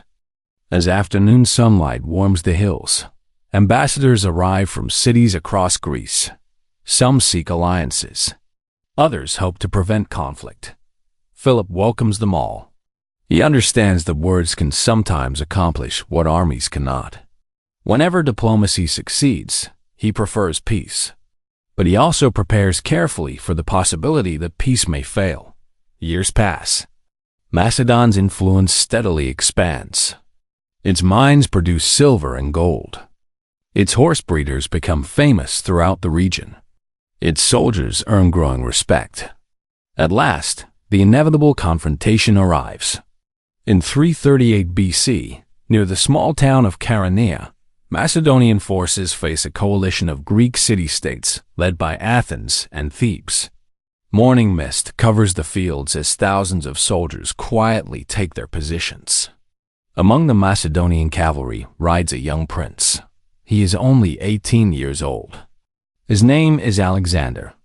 Though still very young, he has already demonstrated unusual intelligence, confidence, and courage. Beside him rides his father, Philip. Together, they command one of the finest armies the Greek world has ever seen. The battle unfolds with remarkable precision. Philip skillfully draws part of the Athenian line forward. Meanwhile, young Alexander leads a decisive cavalry charge against the Theban sacred band, an elite unit renowned throughout Greece for its bravery. By sunset, the battle is over. Macedon stands victorious. For the first time in history, nearly all of Greece comes under the leadership of a single ruler. Remarkably, Philip does not seek to destroy the Greek cities. Instead, he establishes what becomes known as the League of Corinth. Most city-states retain their local governments and traditions. In return, they agreed to cooperate under Philip's leadership. His greatest ambition lies beyond Greece. Across the Aegean Sea, the Persian Empire still stretches across vast continents. Philip dreams of leading a united Greek expedition into Asia. For generations, Persia had threatened Greece. Now, perhaps Greece might carry the war in the opposite direction. Preparations begin. Blacksmiths forge weapons. Shipbuilders construct new vessels. Messengers travel endlessly between cities. The greatest military expedition in Greek history is slowly taking shape. Yet history often changes in a single unexpected moment. One summer, during a royal celebration, tragedy strikes. King Philip II is assassinated. The exact reasons remain debated by historians even today. Political conspiracy, personal revenge, court intrigue, perhaps several causes combined. The kingdom is suddenly left without the leader who transformed it. For a brief moment, uncertainty spreads across Greece. Will Macedon collapse? Will the city-states rebel? Will Philip's dream disappear before it can begin? The answer arrives in the form of the young prince who had fought beside his father at Chaeronea, Alexander. only 20 years old. Many doubt him. Some see merely an inexperienced youth. Others believe the empire will quickly fracture under his rule. They could not be more mistaken. As evening settles across the Macedonian hills, the last light of the sun fades behind distant mountains. Campfires flicker softly. Soldiers quietly sharpen their weapons. Horses rest after a long day's journey. Inside his tent, the young king studies maps stretching far beyond Greece. Asia Minor, Egypt, Babylon, Persia, lands few Greeks have ever seen. The journey ahead will carry him farther than any Greek ruler has ever dreamed possible. Before long, the world itself will seem larger and smaller than ever before. At only 20 years of age, Alexander inherits a united Greece and an unfinished dream. Within just a few years, he will defeat the mighty Persian Empire, cross deserts and mountains, found cities across 3 continents, and become known forever as Alexander the Great. In our next chapter, we begin one of history's greatest journeys. The stars still shimmer above the mountains of Macedon. A cool silence blankets the royal camp as the final hours of night slowly give way to dawn. Around small campfires, soldiers sleep beneath woolen cloaks, while horses stand quietly, their breath visible in the crisp morning air. One man is already awake. Inside a modest command tent, illuminated by the soft glow of an oil lamp, 20-year-old Alexander III of Macedon studies a collection of carefully drawn maps. His fingers trace rivers he has never crossed, mountains he has never climbed, cities he has never seen. Beyond the familiar lands of Greece stretches an immense empire that has fascinated generations of Greeks. Persia. For more than 2 centuries, Persian kings had ruled territories stretching from the Mediterranean Sea to the distant valleys of Central Asia. Their empire included countless cities, languages, cultures, and peoples. It seemed too vast to conquer. Yet Alexander believes otherwise, not because he underestimates the challenge, but because he has spent nearly his entire life preparing for it. As dawn brightens the eastern sky, let us step back a few years. Imagine the young prince growing up in the royal palace at Pella. Unlike many children of noble families, Alexander receives an education unlike almost any other ruler in history. His teacher is Aristotle. The philosopher encourages him not only to study warfare, but also medicine, literature, ethics, science, geography, and the natural world. Lessons often take place outdoors, beneath the shade of ancient trees. Alexander observes birds in flight, examines unusual plants, discusses the writings of Homer, questions why nations rise and fall. Curiosity becomes as important to him as courage. He develops a lifelong admiration for Achilles, the legendary hero of the Iliad. Like many young people inspired by great stories, Alexander dreams of achieving something extraordinary. Yet his greatest strength may not lie in ambition alone. Those who know him describe a man with endless energy, remarkable memory, and an unusual ability to inspire loyalty.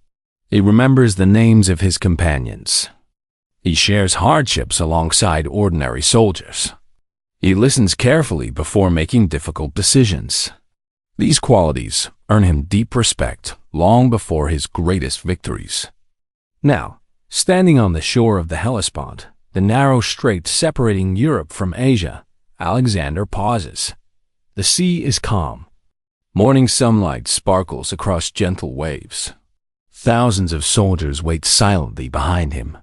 Across the water lies Asia. The campaign is about to begin. Ancient tradition tells us that after crossing the strait, Alexander visits the legendary site associated with ancient Troy. Whether every detail of these stories is perfectly accurate remains uncertain. But many ancient writers describe him honoring the memory of Achilles, whose courage had inspired him since childhood. History and legend briefly meet upon these quiet shores. The army continues inland. Days become weeks, weeks become months. The Macedonian soldiers march through fertile valleys, across winding rivers, and beneath mountains whose snow-covered peaks shimmer beneath clear blue skies. Life inside the camp follows a familiar rhythm. Before sunrise, cooks prepare simple meals of bread, cheese, olives, dried fruit, and wine mixed with water. Blacksmiths repair damaged weapons. Armor is carefully polished. Veterans quietly offer advice to younger recruits. Engineers inspect bridges and wagons before another day's march begins. The army resembles a traveling city. Doctors treat the sick. Surveyors map unfamiliar landscapes.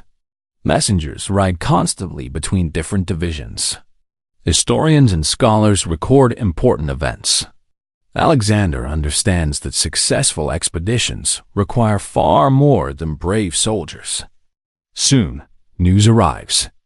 The Persian satraps, the regional governors responsible for defending Asia Minor, have assembled an army near the Granicus River. The first great battle approaches.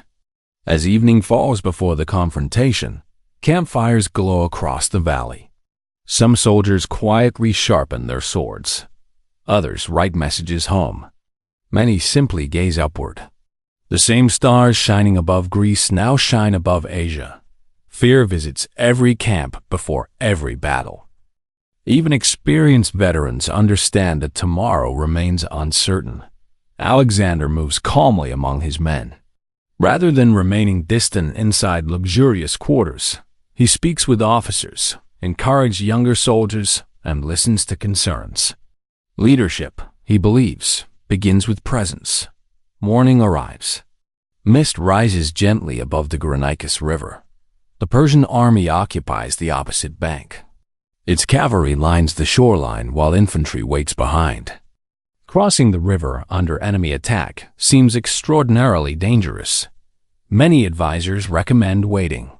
Alexander chooses otherwise. Leading from the front, he urges his horse into the rushing water. His companions follow immediately. The current splashes against shields and armor. Horses struggle for footing upon slippery stones. For a few tense moments, confusion fills the battlefield. Then the Macedonian cavalry reaches the opposite bank. The fighting is fierce. Dust mixes with morning mist. Bronze flashes beneath the rising sun. Yet gradually, discipline prevails. The Macedonian phalanx advances steadily. The companion cavalry strikes where resistance weakens. By afternoon, victory belongs to Alexander. The road into Asia Minor now lies open. Remarkably, Alexander does not treat every conquered city alike.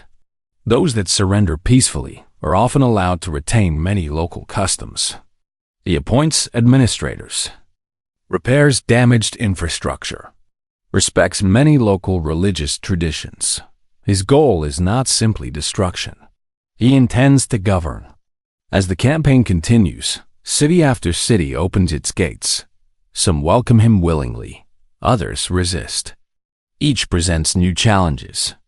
Each reveals another piece of the enormous Persian world. Alexander proves equally fascinated by geography, architecture, languages, and unfamiliar cultures. He asks questions wherever he travels. How do these people farm? What gods do they worship? Which rivers flood each spring? Where do the trade roads lead? His curiosity remains almost as relentless as his ambition. Back in Greece, news of each victory spreads rapidly. Messengers carry reports across mountains and islands. Families gather in marketplaces to hear the latest developments. Many can scarcely believe the stories. The young king who inherited his father's dream appears to be accomplishing the impossible. Yet Alexander himself understands that the greatest challenge still lies ahead. The Persian king Darius III has not yet been defeated. The heart of the empire remains untouched. Babylon, Susa, Persepolis, great cities whose names have echoed across the ancient world for centuries. The journey has only begun. As another peaceful evening settles across the Macedonian camp, cooks prepare warm meals over open fires. Soldiers quietly share stories from home. Some clean their armor beneath flickering torchlight. Others simply rest after another long day's march. Alexander steps outside his tent. Above him stretches the same vast night sky that watched over the Minoans, the Mycenaeans, Sparta, and Athens. The stars remain unchanged. Empires rise, empires fall. But the heavens continue their silent journey. Somewhere beyond the eastern horizon, King Darius gathers one of the largest armies the world has ever seen. Soon, the fate of two civilizations will be decided. Alexander has crossed into Asia and won his first great victory. But ahead lies an opponent unlike any he has yet faced. King Darius III is assembling the full strength of the Persian Empire. In our next chapter, we witness the battles of Issus and Gaugamela, where the ancient world's greatest empire will stand against one remarkable young king.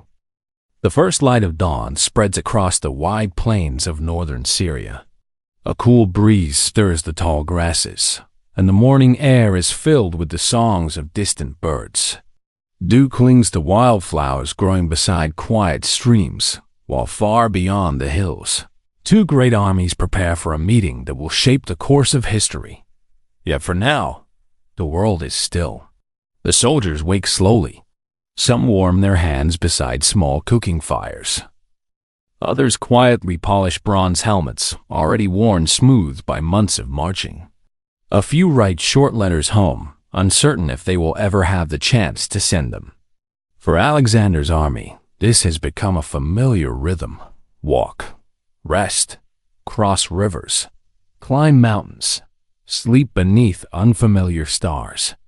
Then continue onward. The journey itself has become their home. Months have passed since the victory at the Granicus River. Across Asia Minor, many cities have opened their gates peacefully. Some welcomed Alexander as a liberator. Others simply recognized that resistance would bring greater hardship. Where possible, Alexander leaves local officials in place, repairs damaged roads, protects temples, and encourages trade to continue. He understands that conquering land is only the beginning. Winning the trust of its people is far more difficult.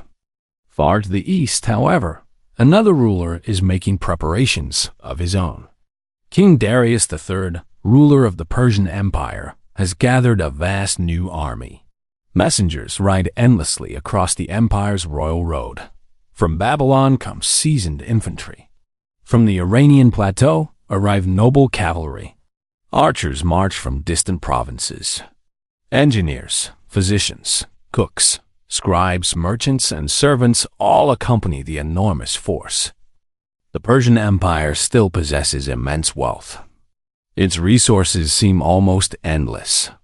Darius believes that this young Macedonian king can still be defeated.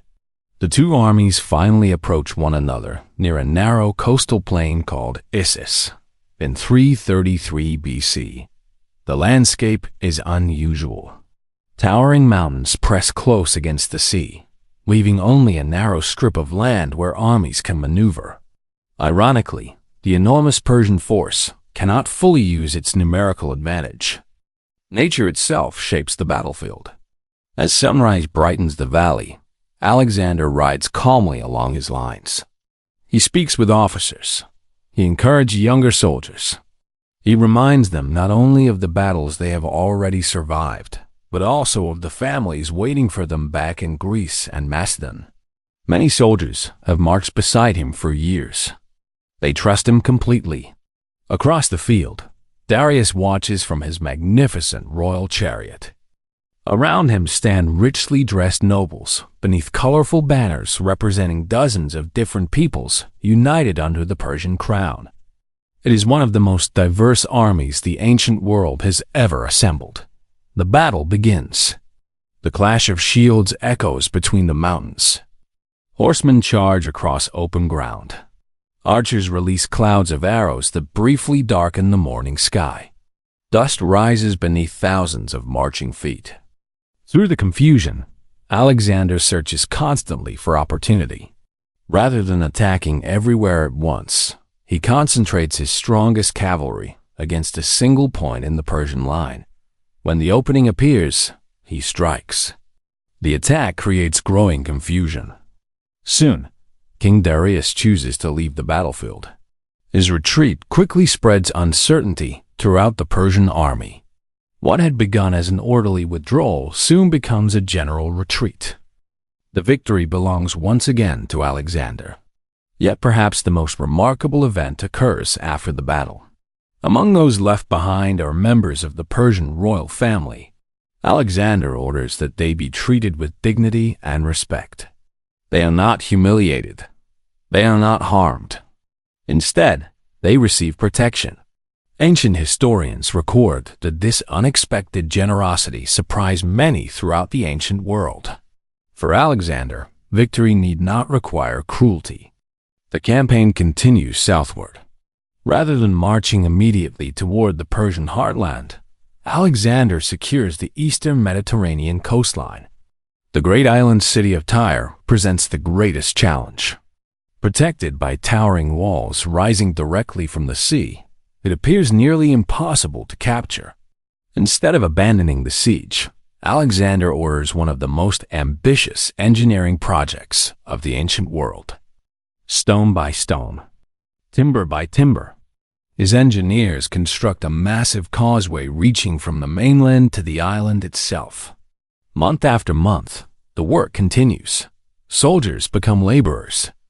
Carpenters become engineers. Patience becomes as important as courage. Eventually, the city falls.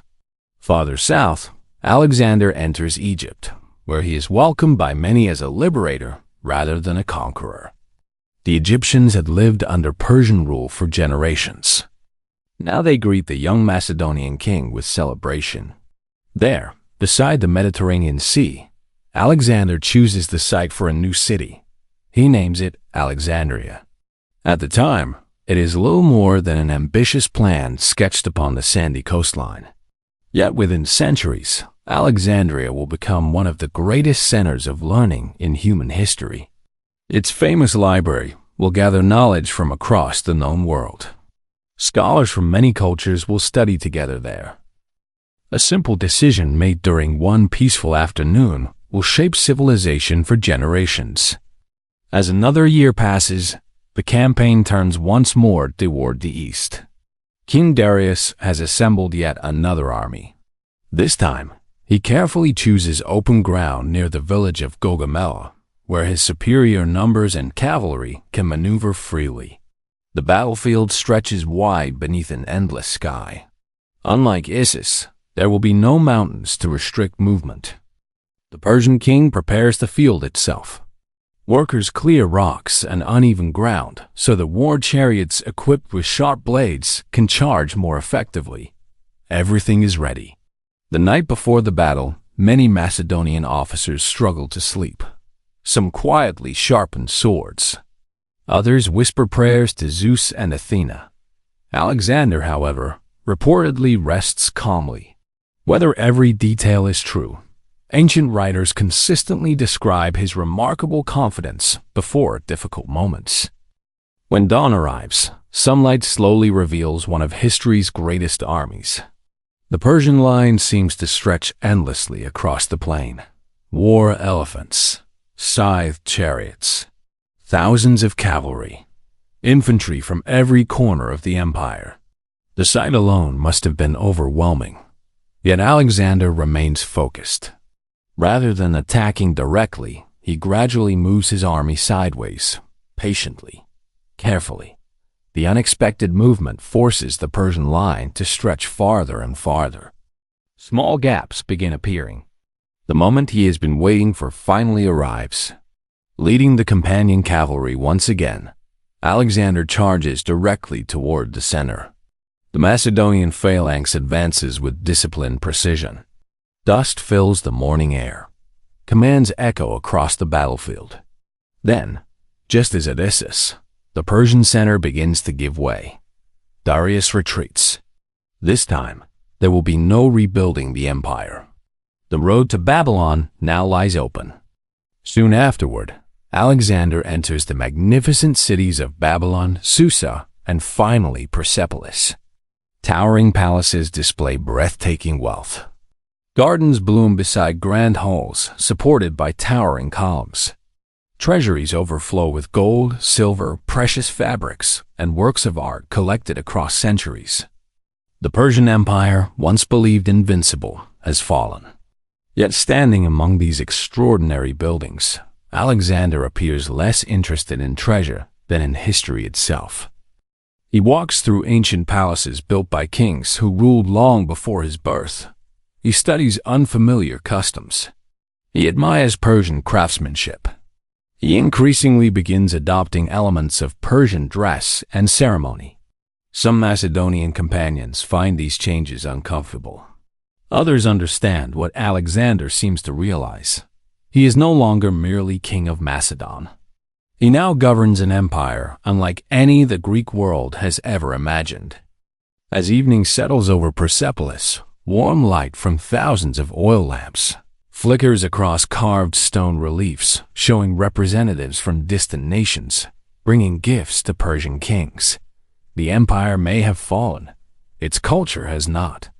History rarely erases civilizations completely. Instead, one civilization often learns from another. The journey continues. Still farther east lie mountains, deserts, and rivers few Greeks have ever crossed. Alexander has already achieved what many believed impossible, yet he is not ready to stop. With Persia defeated, Alexander becomes ruler of the largest empire the world had yet seen. But instead of returning home, he continues east toward lands almost unknown to the Greeks.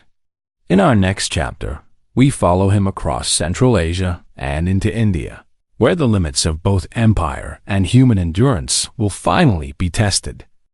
The sun rises slowly above the mountains of Central Asia. Its first golden rays illuminate snow-covered peaks that seem to touch the heavens.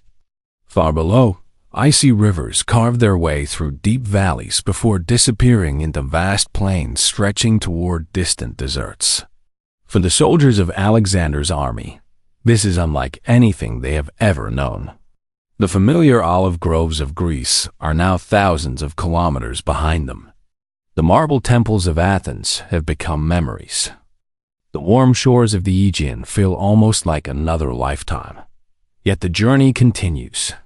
As morning mist lifts from the valleys, the Macedonian camp slowly awakens.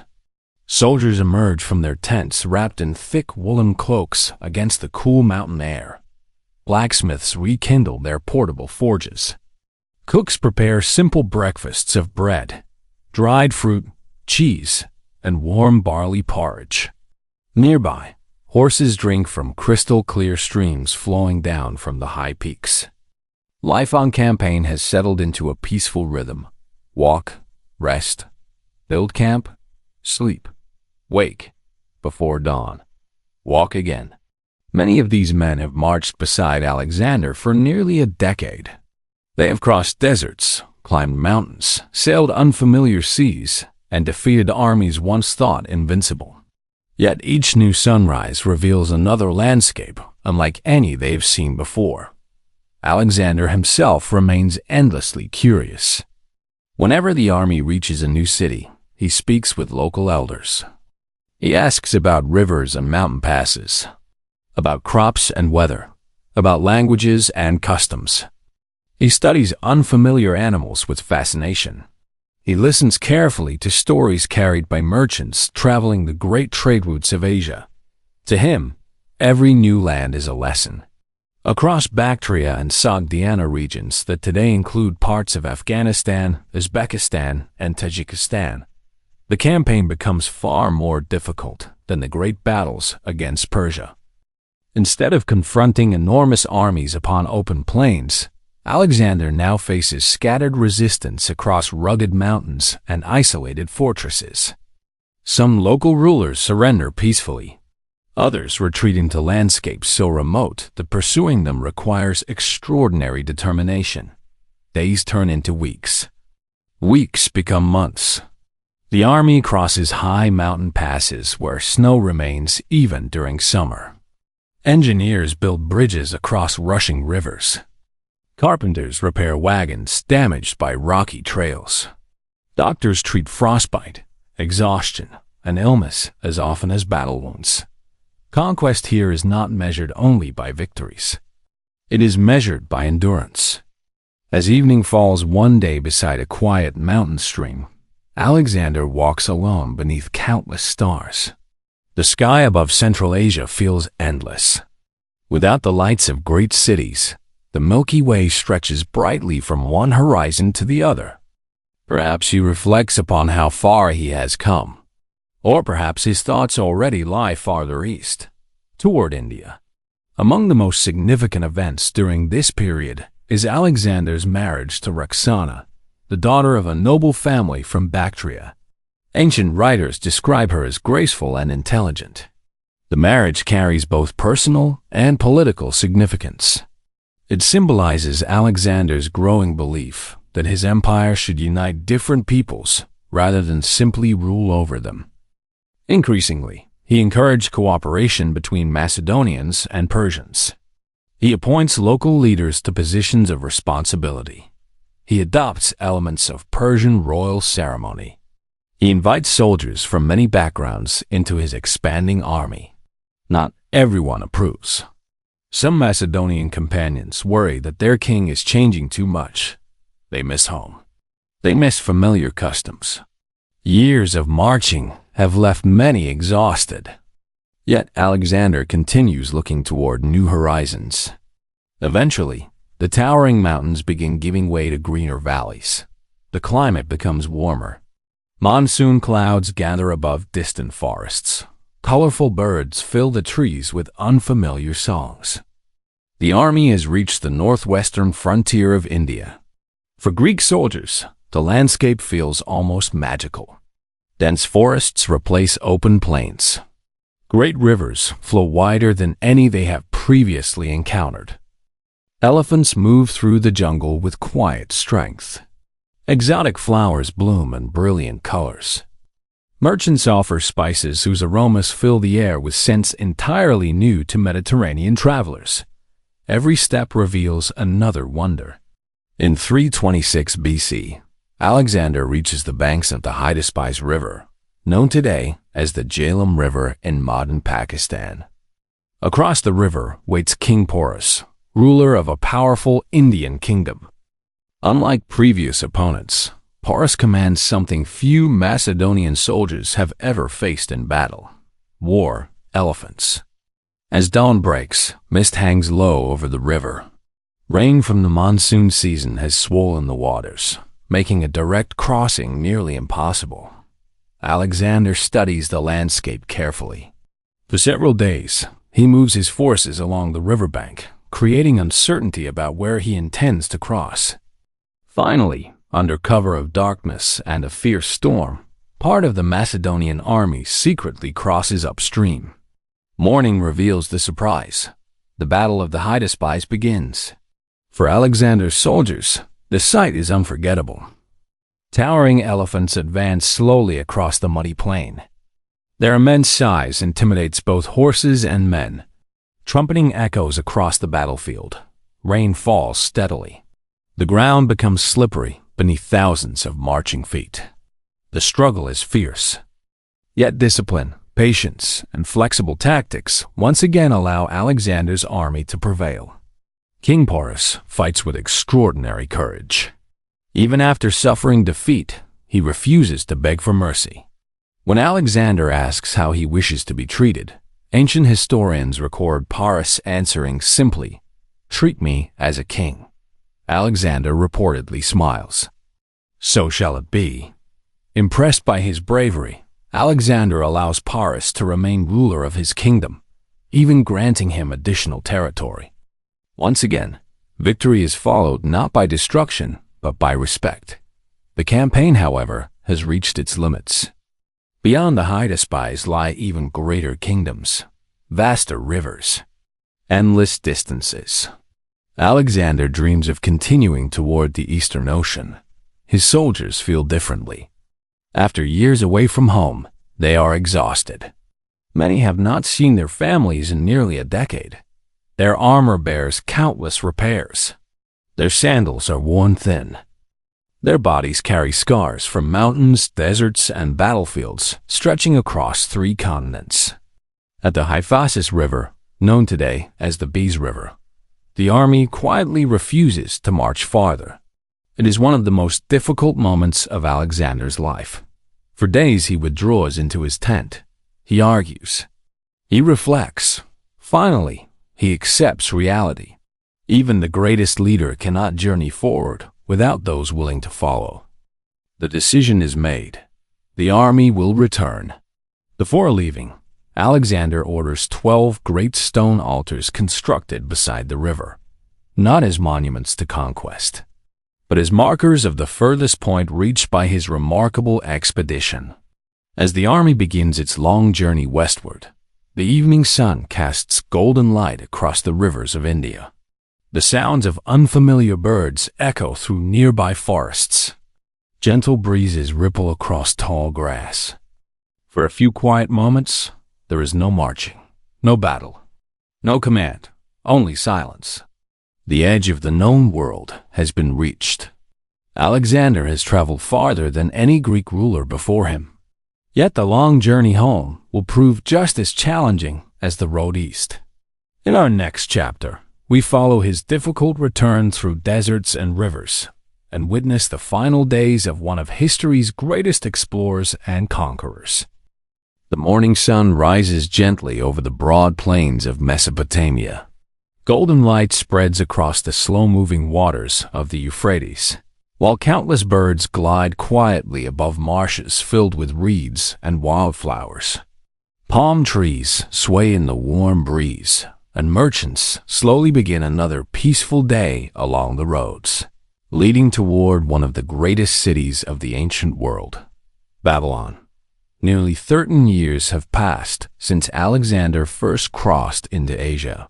The young king, who once gazed across the Hellespont with dreams of exploration, has traveled farther than any Greek ruler before him. He has crossed deserts where the wind erased every footprint.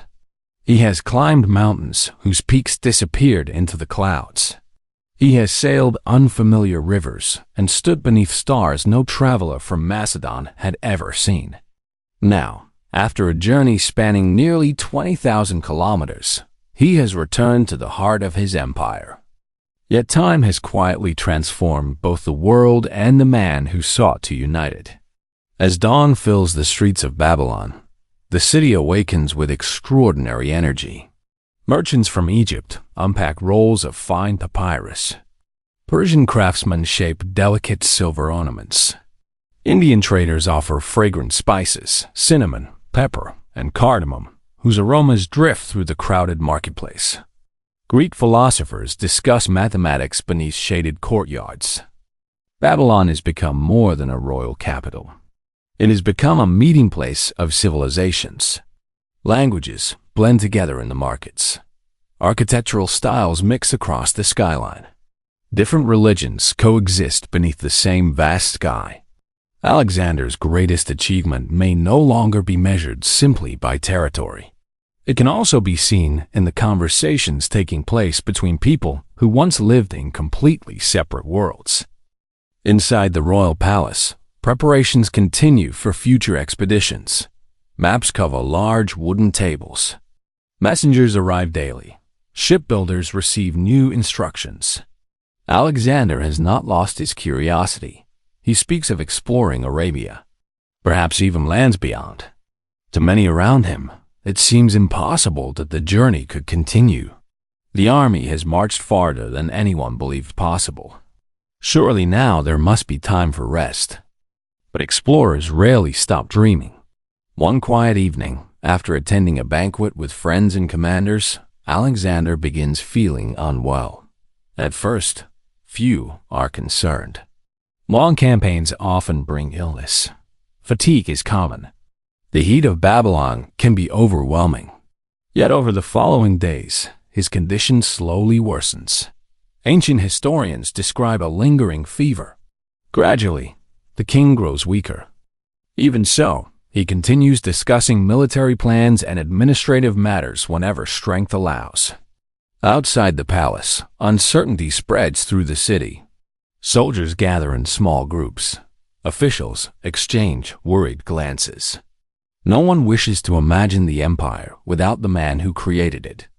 At just 32 years old, Alexander has already accomplished more than many rulers achieve in a lifetime. Yet his story appears to be nearing its end. The exact cause of his illness remains one of history's enduring mysteries. Some ancient writers suggested disease. Others later proposed poisoning. Modern historians continue to debate the evidence. Malaria, typhoid fever, other infections common in the ancient world. The truth may never be known with certainty. What remains clear is that his final days passed slowly. One by one, his soldiers are allowed to enter the room. Unable to speak loudly, Alexander reportedly acknowledges them with silent gestures. Many of these men have marched beside him from the mountains of Macedon to the rivers of India. Together, they have crossed continents. Together, they have endured hardships almost beyond imagination. Now they quietly say farewell. In 323 BC, Alexander dies in Babylon. He's only 32 years old. For a long moment, the empire seems to hold its breath. The greatest conqueror of the ancient world leaves behind no clear adult heir capable of governing such enormous lands. Soon, questions begin to emerge. Who will rule? Can the empire remain united? What will become of the countless peoples now living under one crown? In the years that follow, Alexander's generals divide the empire among themselves. Egypt comes under the rule of Ptolemy. Much of Asia falls to Seleucus. Macedon remains under another branch of his companions. The single empire disappears. Yet something remarkable survives. Greek language spreads throughout the eastern Mediterranean and the Near East. Greek architecture inspires new cities. Greek philosophy reaches distant lands. Libraries are established. Schools flourish. Artists combine Greek techniques with Egyptian, Persian, and local traditions. Historians call this remarkable period the Hellenistic Age. It becomes one of history's greatest exchanges of ideas. In Alexandria, the city Alexander founded beside the Mediterranean Sea, scholars gather from across the known world. They collect books from every culture they can reach. Astronomers map the stars. Mathematicians solve extraordinary problems. Doctors study the human body. Geographers attempt to measure the size of the earth. Curiosity becomes the empire's greatest inheritance. Far away in Greece, life also continues. Farmers harvest olives beneath ancient trees. Children still memorize the poetry of Homer. Fishermen continue sailing into the Aegean before sunrise. The Parthenon still watches over Athens. The mountains remain unchanged. Empires rise and disappear. The landscape quietly endures. Centuries later, another civilization will admire the achievements of Greece. The Romans will study Greek philosophy, copy Greek sculptures, build temples inspired by Greek architecture, educate their children using Greek literature. Even after political power shifts westward, the ideas born in Greece continue shaping civilizations, and those ideas travel even farther. The concept of democracy, the tradition of scientific inquiry, the love of philosophy, the pursuit of knowledge, the appreciation of theater, mathematics, and history itself. Each generation inherits something from the ancient Greeks, not because they conquered the world forever, but because they ask questions that humanity still asks today. What is justice? What is wisdom? How should we live? What creates a good society? As evening settles over the Acropolis one final time, soft golden light reflects from the marble columns of the Parthenon. The same moon that once shone upon Minoan sailors now rises above Athens once again. Its gentle light touches the ruins of Mycenaean fortresses, the olive groves of Sparta, the theaters of Athens, the palaces of Macedon, the libraries of Alexandria. Across nearly 2,000 years of history, countless generations have lived, loved, hoped, struggled, and dreamed beneath these same stars. Their voices have faded, their cities have changed, yet their stories remain. Tonight, we have walked beside Bronze Age sailors crossing the Aegean. We have climbed the steep paths leading to Mycenaean citadels. We have witnessed the courage of Spartan warriors and the curiosity of Athenian philosophers. We have watched Alexander journey farther than anyone imagined possible. Most importantly, we have met ordinary people, the farmers, the merchants, the potters, the fishermen, the children learning their first letters, the mothers preparing evening meals, the craftsmen carving marble into beauty. History is remembered not only through kings and battles. It is carried forward by countless quiet lives that together shape civilizations. As our journey through ancient Greece gently comes to an end, one final question remains. If you had been born somewhere along these shores, perhaps beneath the shadow of the Acropolis, beside the busy harbor of Piraeus, among the vineyards of Macedon, or overlooking the peaceful waters of the Aegean, what kind of life might you have lived? Perhaps that answer is left to your imagination. And perhaps that is one of history's greatest gifts. For although the ancient world has long since disappeared, every story allows us to visit it once again. The night grows quiet. The stars continue their endless journey overhead. The waves of the Aegean gently reach the shore, just as they did thousands of years ago. And somewhere, carried softly upon the evening breeze, the echoes of ancient Greece still remain. Sleep well. Thank you for joining this journey through ancient Greece, from the mysterious palaces of the Minoans to the remarkable life of Alexander the Great. If you enjoyed traveling through history tonight, there are many more worlds waiting beyond the horizon. Until our next journey, may your dreams be filled with distant civilizations, forgotten kingdoms, and the timeless stories that continue to shape our world. The night is calm. A silver moon hangs quietly above the Aegean Sea, its gentle reflection stretching across peaceful waters toward distant islands that have watched civilizations come and go for thousands of years. The breeze is soft now. The voices of merchants, philosophers, kings, and sailors have faded into history. The great armies have long since disappeared. The temples are no longer filled with worshippers. Yet somehow, ancient Greece has never truly vanished. Its stones remain. Its ideas endure. Its stories continue to travel across the centuries. Tonight, our journey slows. There are no more battles ahead. No empires waiting to rise. Only quiet reflection. Imagine yourself standing upon the Acropolis just before dawn. The marble beneath your feet feels cool after the long night. The Parthenon stands peacefully against a sky slowly changing from deep midnight blue to soft shades of violet and gold. The city below is silent. Only birds greet the coming sunrise. It is difficult to believe that this peaceful hill once overlooked one of the busiest cities in the ancient world. Thousands of people once climbed these same paths. Priests carrying offerings, craftsmen transporting marble, children holding their parents' hands, philosophers discussing questions that still challenge us today. Although their footsteps have faded, their influence remains. Every time people gather to discuss laws and government, echoes of Athens can still be heard. Every time students ask difficult questions instead of accepting easy answers, the spirit of Socrates quietly lives on. Every time architects design graceful columns or balanced public buildings, they borrow ideas first perfected here. History rarely disappears completely. Instead, it becomes part of everything that follows. As the morning light grows stronger, let us travel south to the olive-covered valleys of Sparta. The city itself is quiet now. Only scattered ruins remain where disciplined soldiers once trained beneath the hot Mediterranean sun. Their society was unlike any other in Greece. Simple, demanding, focused almost entirely upon preparation and duty.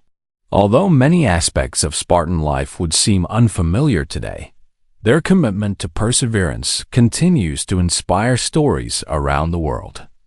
Nearby, farmers still harvest olives from trees whose ancestors once shaded Spartan fields. Nature quietly remembers what history sometimes forgets.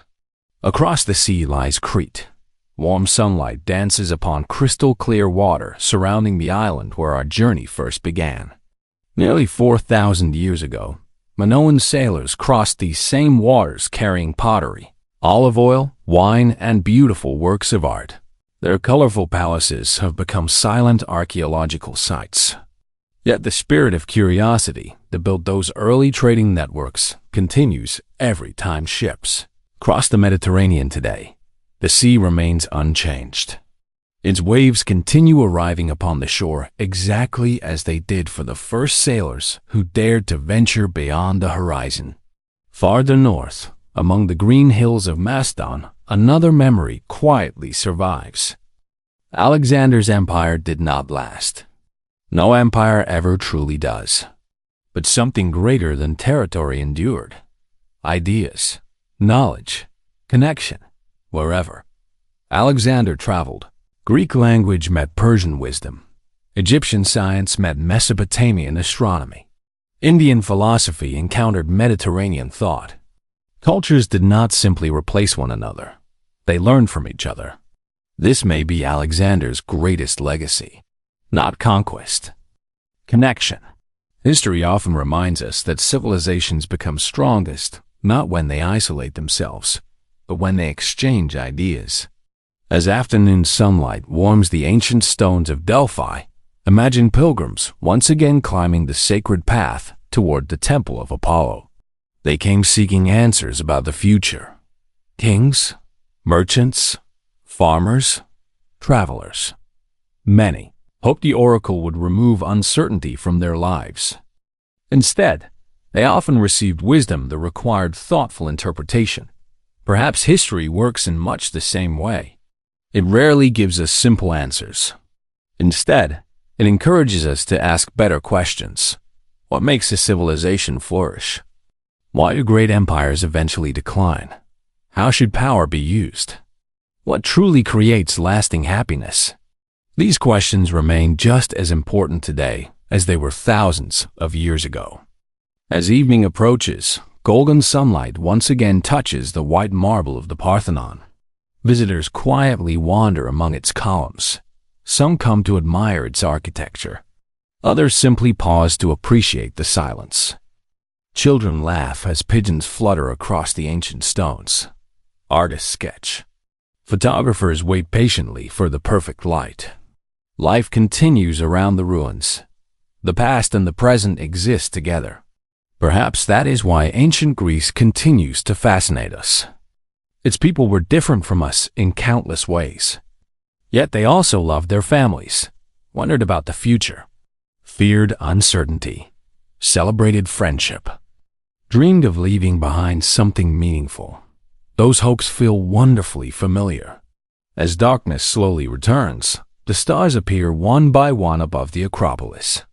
The same constellations watched over Minoan sailors, Mycenaean kings, Athenian philosophers, Spartan warriors, Alexander himself. Generations have come and gone beneath this endless sky. Tonight, we have walked beside them, not as strangers, but as quiet companions. History has allowed us to borrow their world for a little while, and now, gently, it is time to return home. The sea grows calm, the wind grows softer, the lanterns fade. Across the ancient world, every journey we have shared settles peacefully into memory. The Minoans taught us about exploration, the Mycenaeans about courage, Athens about curiosity, Sparta about discipline, Macedon about ambition, Alexander about possibility. Together, they remind us that history is not merely a collection of dates. It is the story of humanity itself. As the final waves reach the quiet shores of the Aegean, allow the sounds of the ancient world to drift gently into the night. The footsteps fade, the temples grow still, the stars continue their timeless journey, and somewhere Carried softly upon the Mediterranean breeze, ancient Greece whispers one final farewell. Good night. Sleep peacefully, and may your dreams carry you gently through history once again. Thank you for joining us on this journey through ancient Greece. If you enjoyed this peaceful exploration, subscribe to the Long Night History Edition for more immersive historical sleep stories. Until our next journey, sleep through history. Wake up amazed.